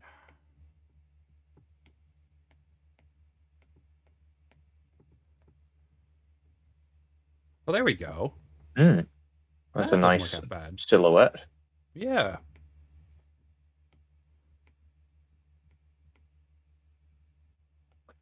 And then a big crushing beak. Yes.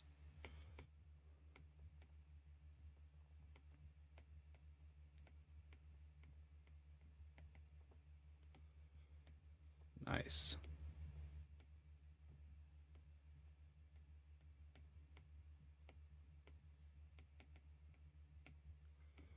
And we've got the beak. Probably make a smaller brush for that.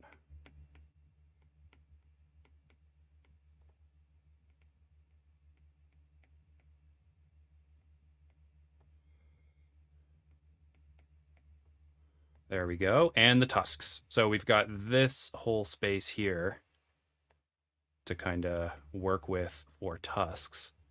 So let's, if it's coming up here, yeah, I mean, I can make this kind of parallel with the mouth there.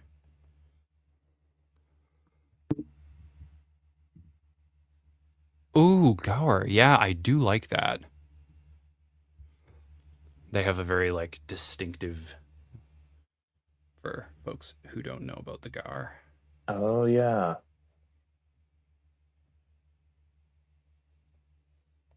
Like this here. They are ripped.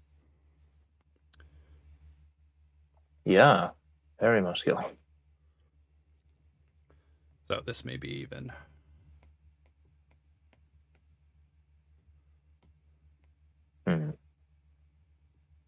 Makes me kind of think of the gigantelope from After Man a little bit. Yes. Oh, Afterman keeps on giving. Yeah. All right. So then we're going to go in and do our little eye.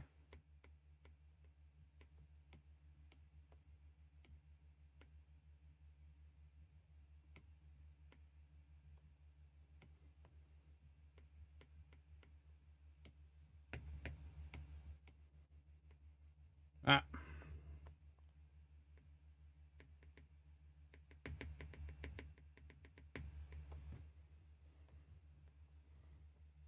Fantastic. The world of difference 5 pixels makes. Yeah. Oh yeah, no, and we haven't even gotten to the tusks yet. How social do you think these guys would be? I think I do think like herds could work. But they could also be, I mean, rhinos are relatively solitary for the most part.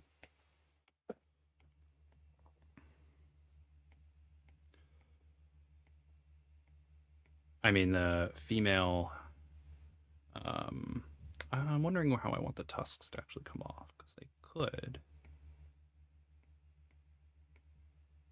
I think that's a better route there.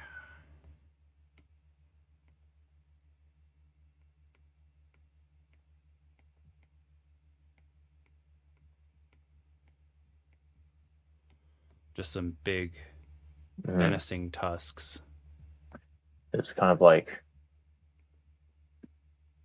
it's kind of parallel to a rhino, except imitating the rhino horn with tusks rather than a nose horn. Yes. No unicorns here, as of yet. Yes. Oh, and there goes my camera. Oh no. Well, hey, you made it through most of it. Yeah.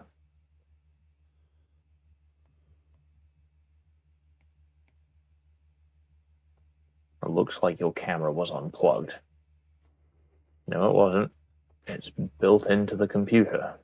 Your internal camera. Yeah. Your camera got tired. Ah. It only works for a certain number of hours a day. Seemingly. And then we gotta have one of the back tusks in there.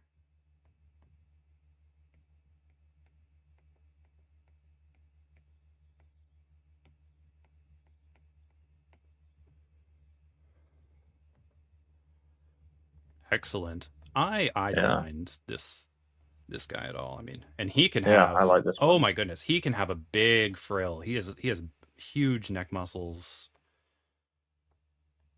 They can be very pretty. Yeah. Not a frill, sorry, a big crest.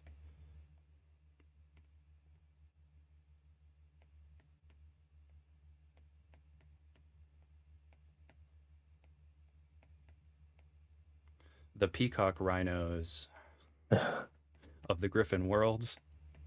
Yes.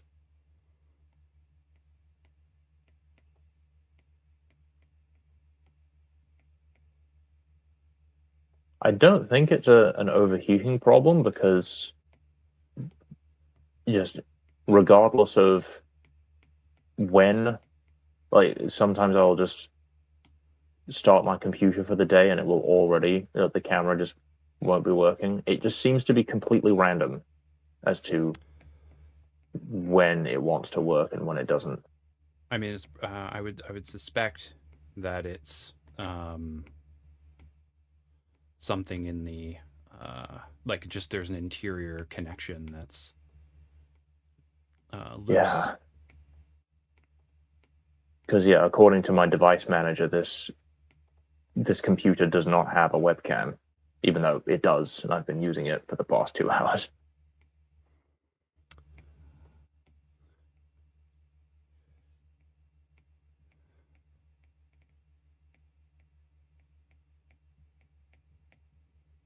Wonderful. How's he look? Hmm. Lovely. What if the tusks splay out a bit? I mean, they could splay out. This is 2D, so Hmm. they could. I mean, we could have some with like curly tusks. You know, Yep, different species. different species, different tusks. Hmm. Male tusks could be sort of more curved downward to help with digging up stuff, and the females could be larger and more upturned. Yep. And then when a dominant female isn't in the area, uh, the tusks get huge. Hmm. Yeah.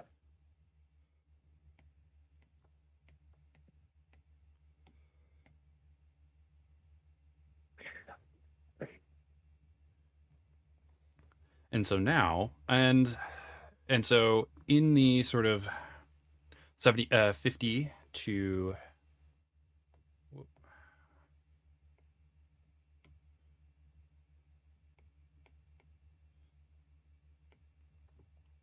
25 million years mark, we see the development of the. I mean, I'll also include a smaller, well, like the less robust. I mean, the meso herbivore,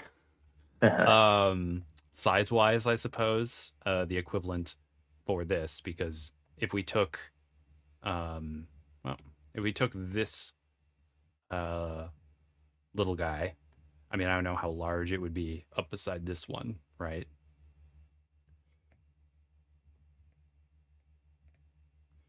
Like, I don't know what the size is that we're looking at here. Like, how tall would this sauropod sort of be? Oh, I mean, like the tallest sauropods could reach like more than 10 meters off the ground. So it kind of depends on just how crazy we wanted to go. Because giraffes are like 4 to 5 meters. Yes, and I think the monodermatoforms are gonna maybe top out closer to that. So, how many of these tall? So, if we say that this is like over 2 meters, um, I want to be somewhat definitive here in the moment. There you go. Whoop. Okay, the shoulder is about 2 meters, and that means that and Hmm. okay, so it is about 3 meters Yeah. tall. Yeah. All right. So if that's about 3 meters tall, how do we? All right, it doesn't let me undo.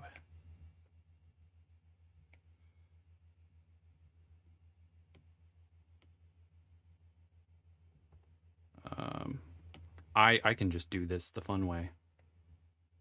2. Wow, wow! Look at that! Look at that! Wow. Perfect. Exactly 9 meters. Well, at the head, yeah. So if we say they're about um 6, oh, when you mean 10 meters off the ground, what are you uh I referring to mean, there? Like let me this space actually down here, or like at the shoulder? at the height that they could reach upward, I think. Let me just check the size diagram that they have on Wikipedia to make sure I'm not off base. Wow, that's...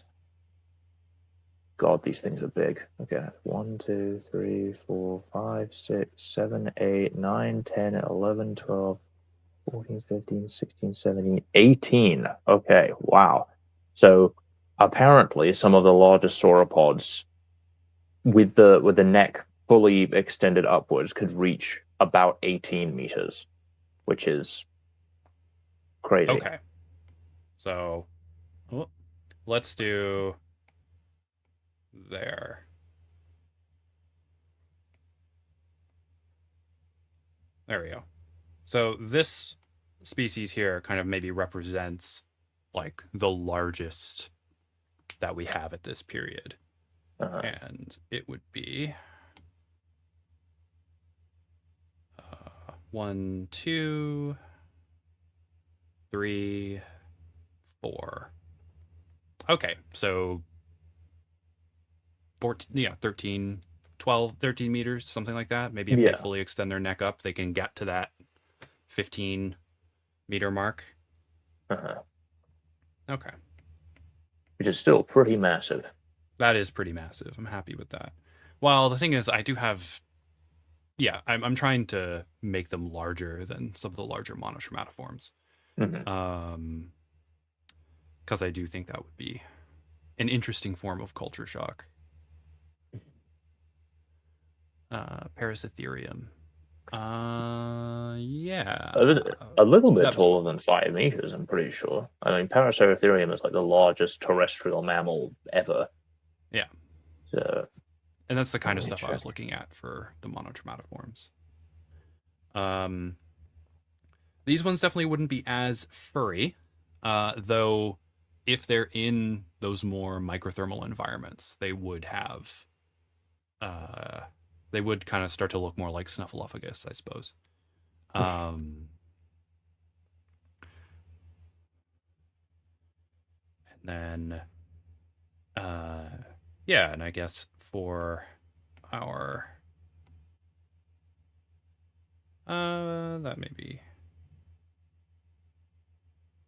maybe this would be a good...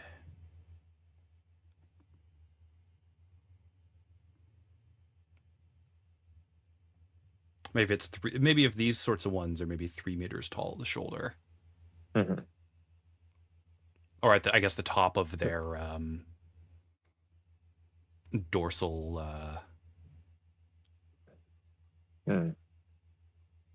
hump. It's just muscle, I guess. Muscle and ossiderms. Yeah. So I think that would sort of put them on the same scale as like some large ceratopsians. Yeah, I think that's quite good. And yes, they can totally be hunted for their ivory. I think ivory is yeah, next time I talk about the culture, I'll definitely be referring to the bones. Because yeah, I think I talked the material last time. I was talking a lot about clothing, and then we ended up building material, and then we moved into talking about lithics a little bit at the end. So I think next time talking about ivory and bones would be good. And yeah, like these critters have... Oh, I didn't flatten it, so it just looks like the tusk is kind of floating there. So yeah, so we can talk about the ivory as well. So I think that would be quite cool. And I mean, you know, you'd have smaller... smaller tooth structures with a lot of these critters, and then you could find some pretty massive ones in these. I suppose just scale-wise, these tusks would be quite huge. In terms of absolute size, yeah. Yeah, absolute size, even though they're not relatively big. And we could give them a bit of a dewlap. I do like the dewlap structure, and I don't think I'm going to be giving that to any of the dragons. So maybe that's something that they can have to kind of stand apart. Though this is a male... oh yeah, so this would be... This will be a female. Let's get rid of that.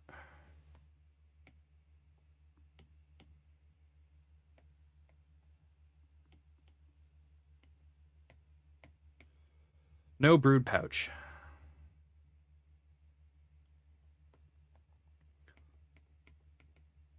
So this will be a female specimen, female individual, and we have to come up with a good name for that at a later date, I suppose. I'll come up with it at some point. I have some ideas for. I think I may turn to heraldry as well. I think that would be an interesting place to find inspiration for it. Maybe they have a dewlap structure down here.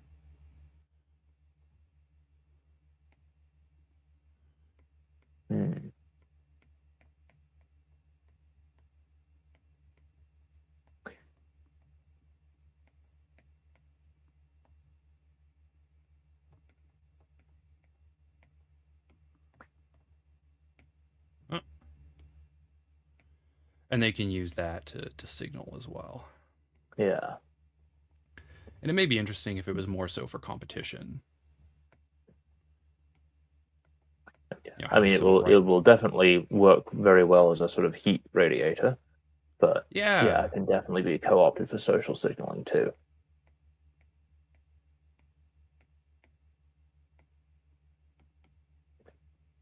We could even, as I'm looking at some of these reconstructions of a Morgosaurus and like some of the more speculative ones that connect all of the neural spines into a single sort of sail. Some of them make them look almost like a cobra hood. Oh, that's interesting. Yeah. Because if you had these sorts of dewlaps on either side of the head, it could become something like that, I guess. Well, for these ones. That could be interesting. And then they would be more like modeled with the male ones, and then the female griffins could have very bright. Okay, let's do that.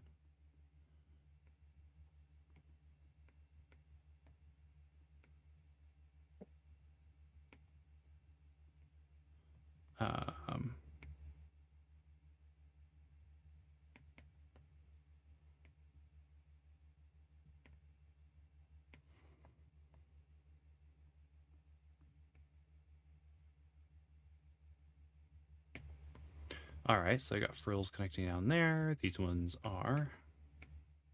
Whoop. Grazers, they've got their dewlap, which they can extend and retract, and that helps with dissipating heat.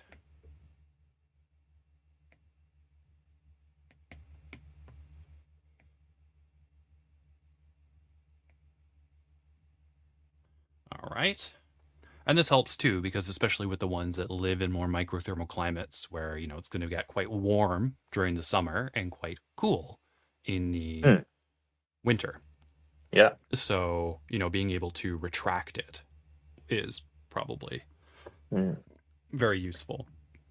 You could even have some, not necessarily these ones, but just you could have some groups that actually shed their crests at the end of the hot season, maybe.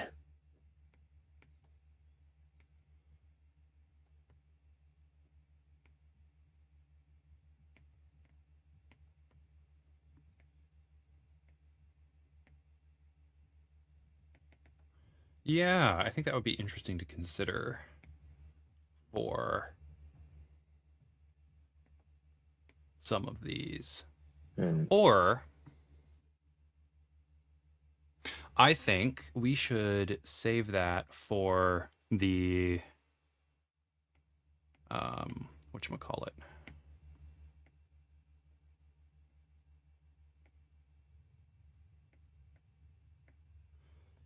Maybe the 10A griffins can have some crest shedding moving forward.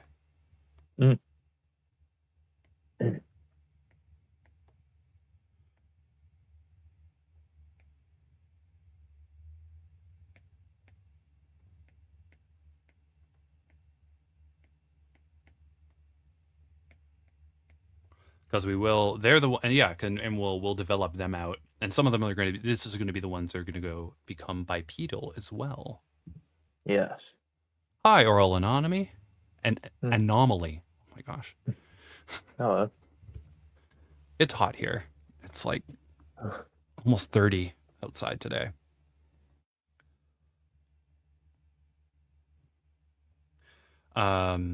All right, so we've got and I think maybe handling. I think these ones are more or less, maybe they'll become more armored. oh, Hey, you're back. wow. You've been Okay. reconnected. Yeah, wow. Wasn't expecting that. Developing these ones out will be interesting. Um, uh, and then yeah, I colored in these ones. I made this one incandescent, like the Iridescent. iridescent. Sorry, iridescent, like the sea mice.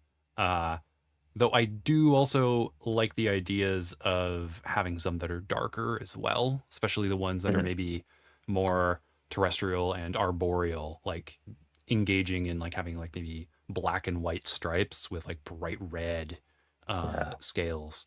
Um, and then these ones have the same sort of rose color of the scales. And then I was kind of looking at some lizards and made them a little green, but then they kind of look too close to the iridescent sea mice. So, they can be a lot of different colors. Maybe I'll make them kind of more of a stony gray color. They're scampering over rocks and such. Mhm. Um, Very good. but I think we've kind of left off at a good place for this time. And next time we can build out the um the what are we doing next time?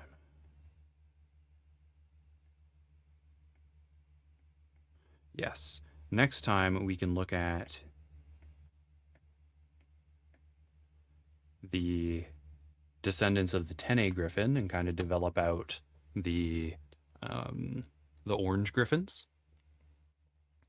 And yeah, maybe the herbivorous Tene griffins as well, because this is when the Tene griffins, I guess, become bipedal and start moving into more arid environments, where they will later return in that last period and sort of mix a bit more with the Yeah. herbivorous ver griffins. But this is going to be the heyday of the orange griffins as the most prominent carnivores, existing in many different niches before the sanguine griffins come down, Mm. which will happen in that 25 Yes. million year to 0 million year mark. And we get our Um, knife-faced baboons. the knife faced baboons, yes. And I do think, now that I'm considering it, because I wasn't sure what I wanted the um, commensal to be for the ancient ancestral Zaaleans. And I was thinking more about their hunting style for hunting large herbivores, of sort of driving them into kill zones. Something that we see with these sorts of sites, especially that like Neanderthals practice, is that they drive herbivores into a kill zone. They take what they want, whether that's brains for tanning and making leather, like we talked about in the last stream, taking bones for tools and things, taking stomachs for cooking and whatnot, and then taking the meat that they wanted. After they took all that, they just leave everything behind, which I think would attract a lot of scavengers. Uh, So, uh, if there are cursorial, smaller orange griffins, those could be the ones that, start to notice what the ancient ancestral Zaaleans are doing, and they start showing up after the fact and, feasting on what's left behind. But maybe if these are like cursorial pack hunters and they notice that the humans are doing a similar thing, they start working together and developing a relationship. And that may save this group that becomes domesticated from extinction.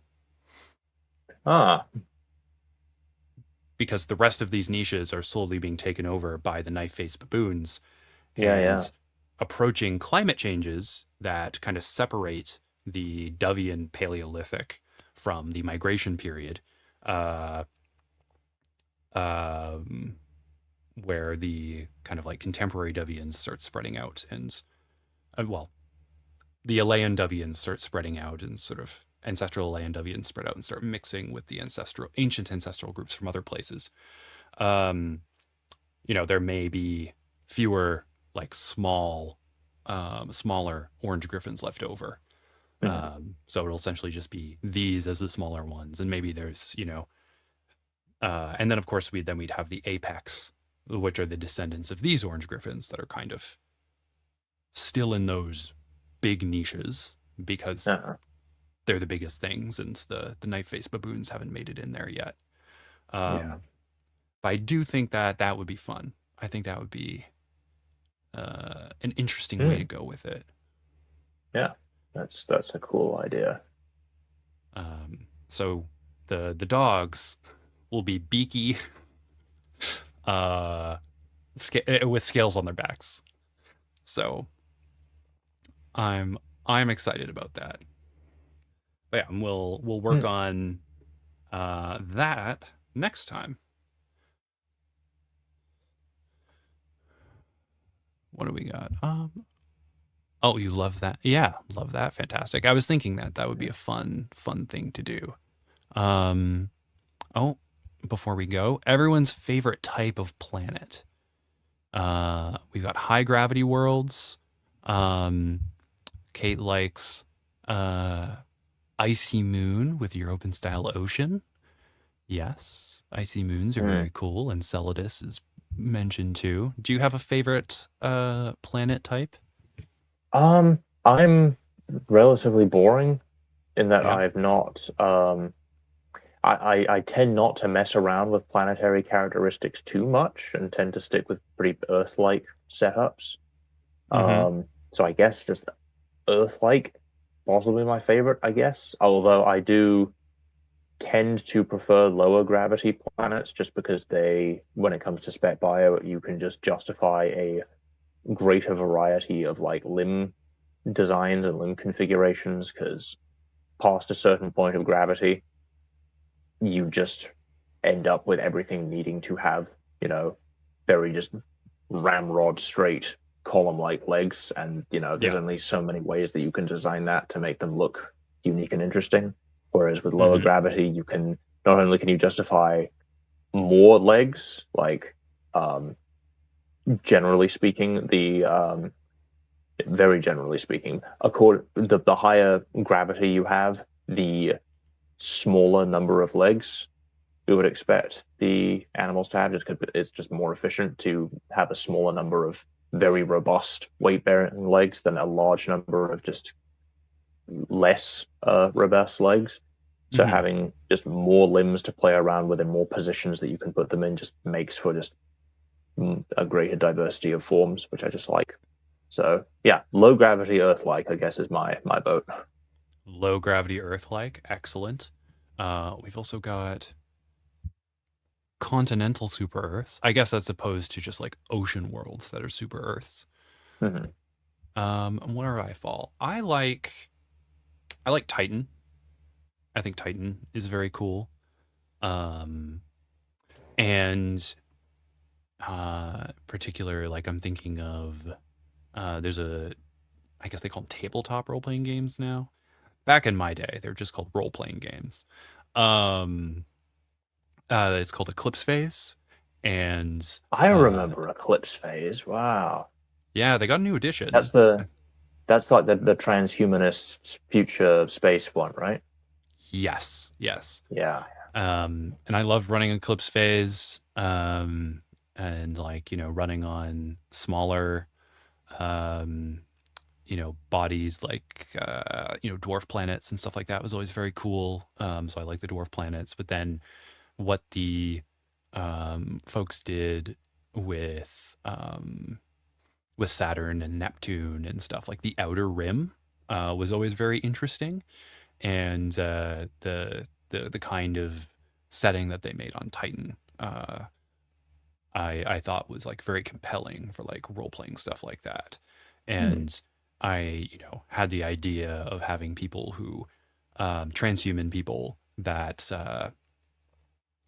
what were they? They were pastoralists who had essentially like biohacked, I don't know, like goats or something like that, so they could like breathe in the environment and like process the various chemicals and things.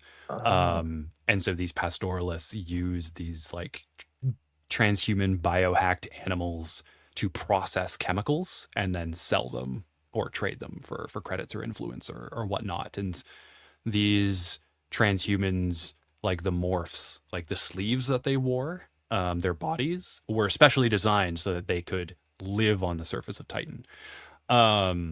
So yes, and so like that always has like a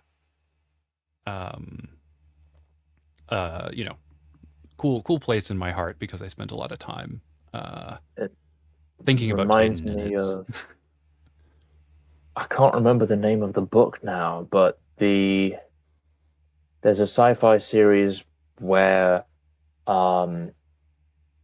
oh no, that's going to bother me. I need to look this up. But there's this kind of life, and it's just called red life. red Um, life. yeah, and just because of the different biochemistry, humans can't eat it, but for whatever reason, like I think there's specifically genetically modified breed of goats that they modify so that they can eat the red life, and then the humans Oh, can eat the goats. wonderful. That's like grass. Like we can't eat grass. Yeah, Yeah. it's God. Why can't I find? It's on the tip of my tongue. I can't remember what it's called. Who's going to win the Uh, Devian World Cup? Well, we haven't gone into the different cultural groups, I guess, of the Devians yet. Though I did talk about one group of Devians that live in. Let me bring that up quickly. The group of Devians who live in this like interior savanna, they live in uh, hierarchical urban complexes, and um, these different complexes have like different corporate groups in their like neighborhoods, and these neighborhoods get together and compete in different sporting events with the other neighborhoods. The neighborhoods are also the way that they organize their governance system, as well as they call themselves up and recruit for military activities. Um, so, when they go to the field of battle, like these neighborhoods will have competed against one another in various sporting events, but then they stand side by side when they are defending their citizen city, more or less, their polity. Um, and I do like the way that I've kind of incorporated sportsmanship into them. And hmm. I think they would be, because their competitiveness is expressed both at the level of their neighborhoods and I guess the various corporate groups that compose these neighborhoods, as well as at the polity level. And, performing the best at whatever competitive endeavor they're engaged in. And this includes ritual events too, because the neighborhoods are responsible for putting on different festivals and things, or if there are citywide festivals, then each neighborhood would say, if there's a parade, they're each going to come up with their own float, and they want to have the best float. So it's kind of working in this sort of competitiveness into a system that's uh, productive, but also if they want to, if they're competing amongst one another to show the most, I don't know, like neighborhood style patriotism, that could cause problems in warfare as well. Because if the goal is to hold the line and one neighborhood decides that they're going to, take advantage of a situation and break rank in order to try to seize the day, that could, sometimes it works, but sometimes it involves you losing a battle that very much looks like it will win. Um, do they have ritualized warfare like Mayan city states? Not really. I mean, they are. Um, I'm very critical of this idea of like ritualized warfare because contemporary warfare is very ritualized and like all of the rules and laws and other things that are kind of based around it and causes belli and like all these things. I Even never in understood that when I was a kid because it just seemed to me like, how can there be rules to something where you're going over and killing someone else? Because what happens if you break the rules? Like, you're already going over and killing each other. So what's the downside to breaking the rules? people think poorly of you. And if all you do is do war, then that tends to matter. Um, yes, the homeowners association is the actual government. Is hyper competitive homeowners associations was definitely the vibe I was going for. Um, So I think they would do quite well if they had to engage in that. Um, but yeah, because like the term of like ritualized warfare is often applied to like first order sort of like military systems where they tend to be largely involved in raiding, right? Like you will get a band together and they will go raid another territory where mhm. their war band will try to find unprepared groups or like unprepared settlements and attack them. And if they run into another war band that is like learned about their existence and is trying to intercept them, then they kind of engage in skirmishing where they are, either throwing darts at each other or shooting arrows at one another, and they kind of keep their distance. In these situations, they tend to use like, these societies also tend to have like lithic like technology, so they're trying to kill one another, but the amount of penetrative power that their bows and that their arrows have is rather low. And like, I mean, if you're watching people sort of shoot, uh, early bows like that, like you can, and if you're shooting from far enough away, you can see it coming and move out of the way. So these sorts of skirmishes where they establish skirmish lines and try to hit one another from a distance that's far enough that you can see it and kind of move out of the way, but close enough that you have a chance to hit people, doesn't produce that many casualties. Um, and that's why in a lot of these kinds of systems, um, there tends to be a lot of honor in like running out and trying to get close to actually hit somebody. Uh, and that's where we get stuff like counting coup, where there are certain, particularly in the Americas, there's certain indigenous societies where like the highest honors that could be bestowed upon a warrior and something that may need to be done in order for them to become a quote unquote war chief is for them to run out and actually like touch an opponent without harming them, without killing them. They have to touch them with their weapon and then run back without being hit. Wow. It's like this is where these kinds of dynamic kind of emerge from, and um, so like so people tend to say it's like, oh, like in low density societies, like for hunter gatherers or for low density horticulturalists or agriculturalists, it's like, oh, they're engaged in like a ritual, and it's like, well, no, it's not ritual. It's they're trying to kill each other while also trying not to die, like most war, and that tends to produce a very low casualty pitched battle where they create these skirmish lines. But much of the warfare for these societies is getting together into raiding parties and just picking people off in small groups, or like storming into an enemy settlement when they don't expect it and trying to kill everybody to make that group move away.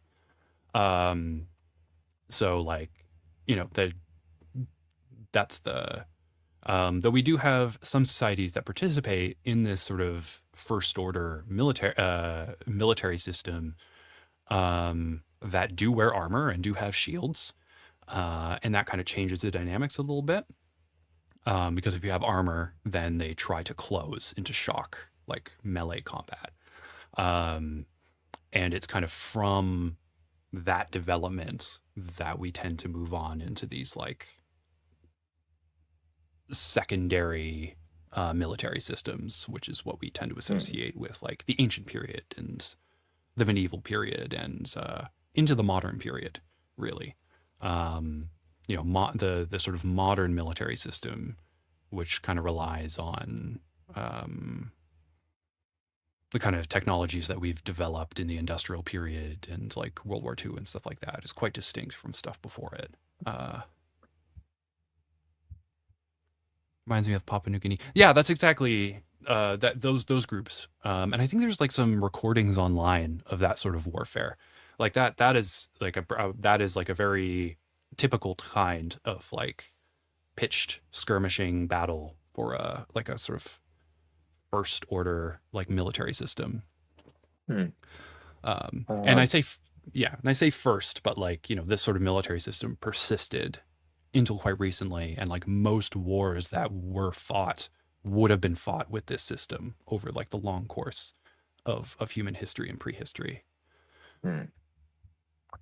Well, Giovanni Alonso, we will touch on that soon enough. Yes, they are not very good at throwing things, but I guess you get a free sneak peek. They do have access to tension-powered weaponry, because they do have the elastospondals, which are basically living bows. So it'd be relatively easy for them to make use of that in some way. You'll have to stay tuned for the rest of the domestication series to see where that goes. But I was going to bring up, number one, the book series that I was thinking of is called the Steerswoman books by Rosemary Kirstein. Steerswoman. Interesting. Yes. And the other thing, going back to the sports thing, is something that I have been struggling to wrap my head around for how the Neotechs would handle that, because they are very, well, within a group, like within a clan structure, like the concept of, at least initially, of course, from the sort of ancestral starting point, they have, you know, this very clearly delineated set hierarchy within the group, and it's considered like the dominant individuals will very aggressively police the hierarchy to make sure that everyone sort of stays in their prescribed roles. Like any attempt for like a non-breeder, any expression of like promiscuity at all, that's considered, you know, extremely socially unacceptable. So with the concept of sports, it's like, you know, within a group, any expression of like competition of like, oh, I'm going to challenge you for some sort of like, you know, social dominance that I can gain from this competition, that would be, I think, discouraged. But between groups, you know, that group over there, they're different from us. So like intergroup competition would be good, but competition within a clan would be discouraged. So I don't know how that would translate into like a sport thing.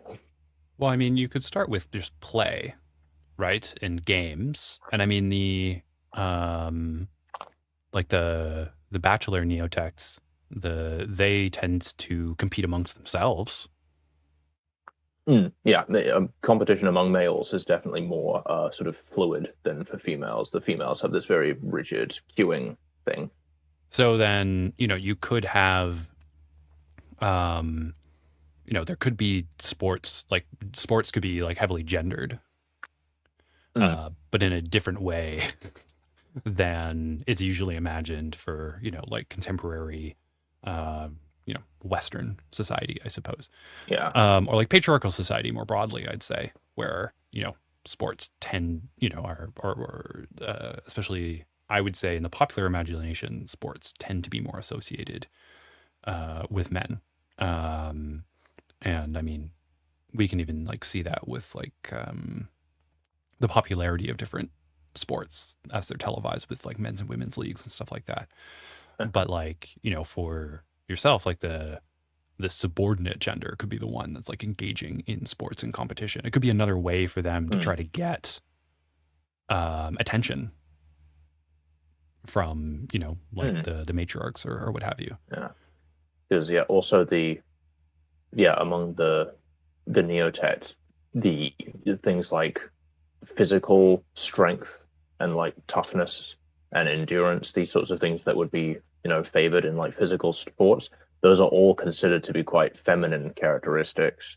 And Mm, in the males and the bachelors, that's not very well, um, because that a young male who shows signs of like increased, or higher than average strength or aggression, etc., that is a indicator that that individual might feminize and become, because they're sequential hermaphrodites, they can yeah. become female, and that throws a whole monkey wrench into the hierarchy thing because suddenly you've got this new female that needs to be sort of slotted in to the group.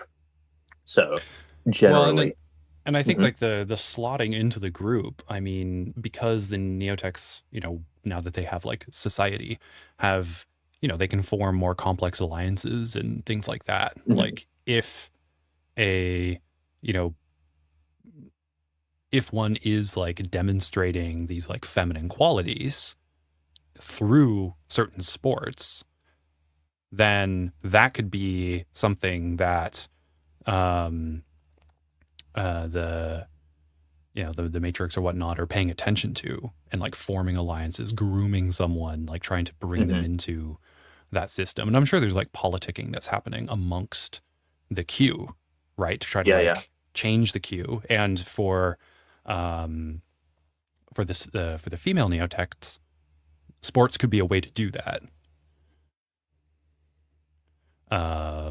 And it would be a safer way to do that than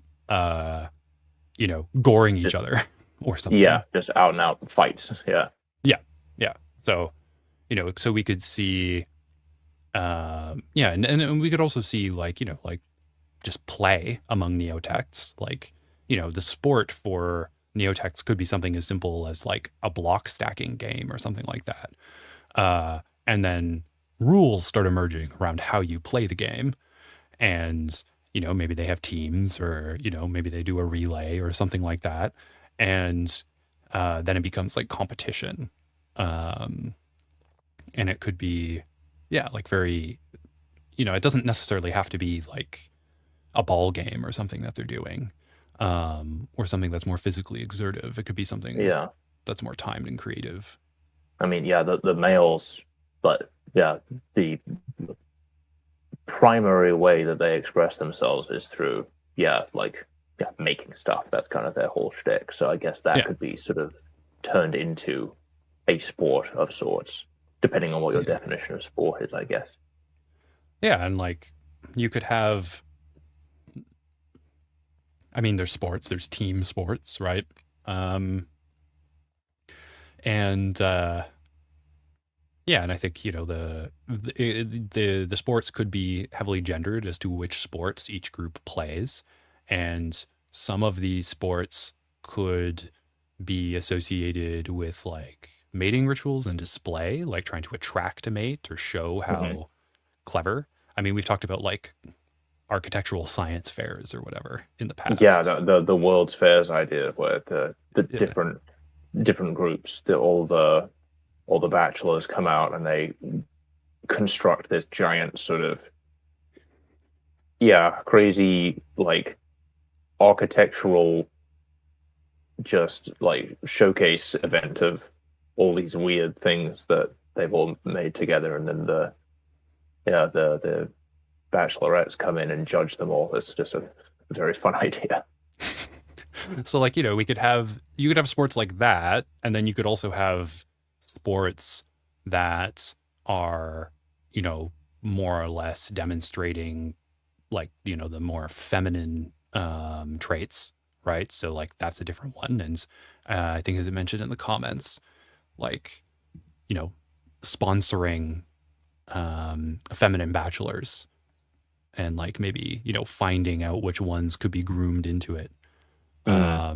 Could be cool. Oh, Madeline's got to run. Oh, And I think, yeah, I'll catch you later. I think Madeline has a Patreon stream later as well. she does. Yeah. So if y'all are subscribed to Patreon, Madeline's Patreon, then you can catch that later. And then, yeah, and then the bachelorettes can also compete amongst themselves in sports to kind of like establish queue or like alter the queue. Because yeah, definitely offers an outlet to do that. What do we have? Yes, there's the folk theory that sports is an outlet for straight men to touch each other. Or I guess straight performing men to touch each other in socially acceptable ways. Because yeah, and then I guess because I guess there are certain taboos or I guess social etiquette around men touching in many contemporary societies. And such there are societies where like men holding hands and stuff like that is quite common, which others may find strange. Yeah, I think we've exhausted sports for now. I mean, there will always be more questions later, I'm sure, when I finally get to that stage. Yeah. So, thank you everyone for coming to the Lands Unknown live stream today. While we're working through the second geologic period and the evolution that takes place there in Transmetrine Zaalea. Next week, we will be back and working on the orange antennae griffins and kind of seeing how they develop through this period, for the orange griffins becoming this dominant group of apex predators and the tennae griffins as herbivores being sort of ostracized to more arid environments and into the herblands where they will eventually return.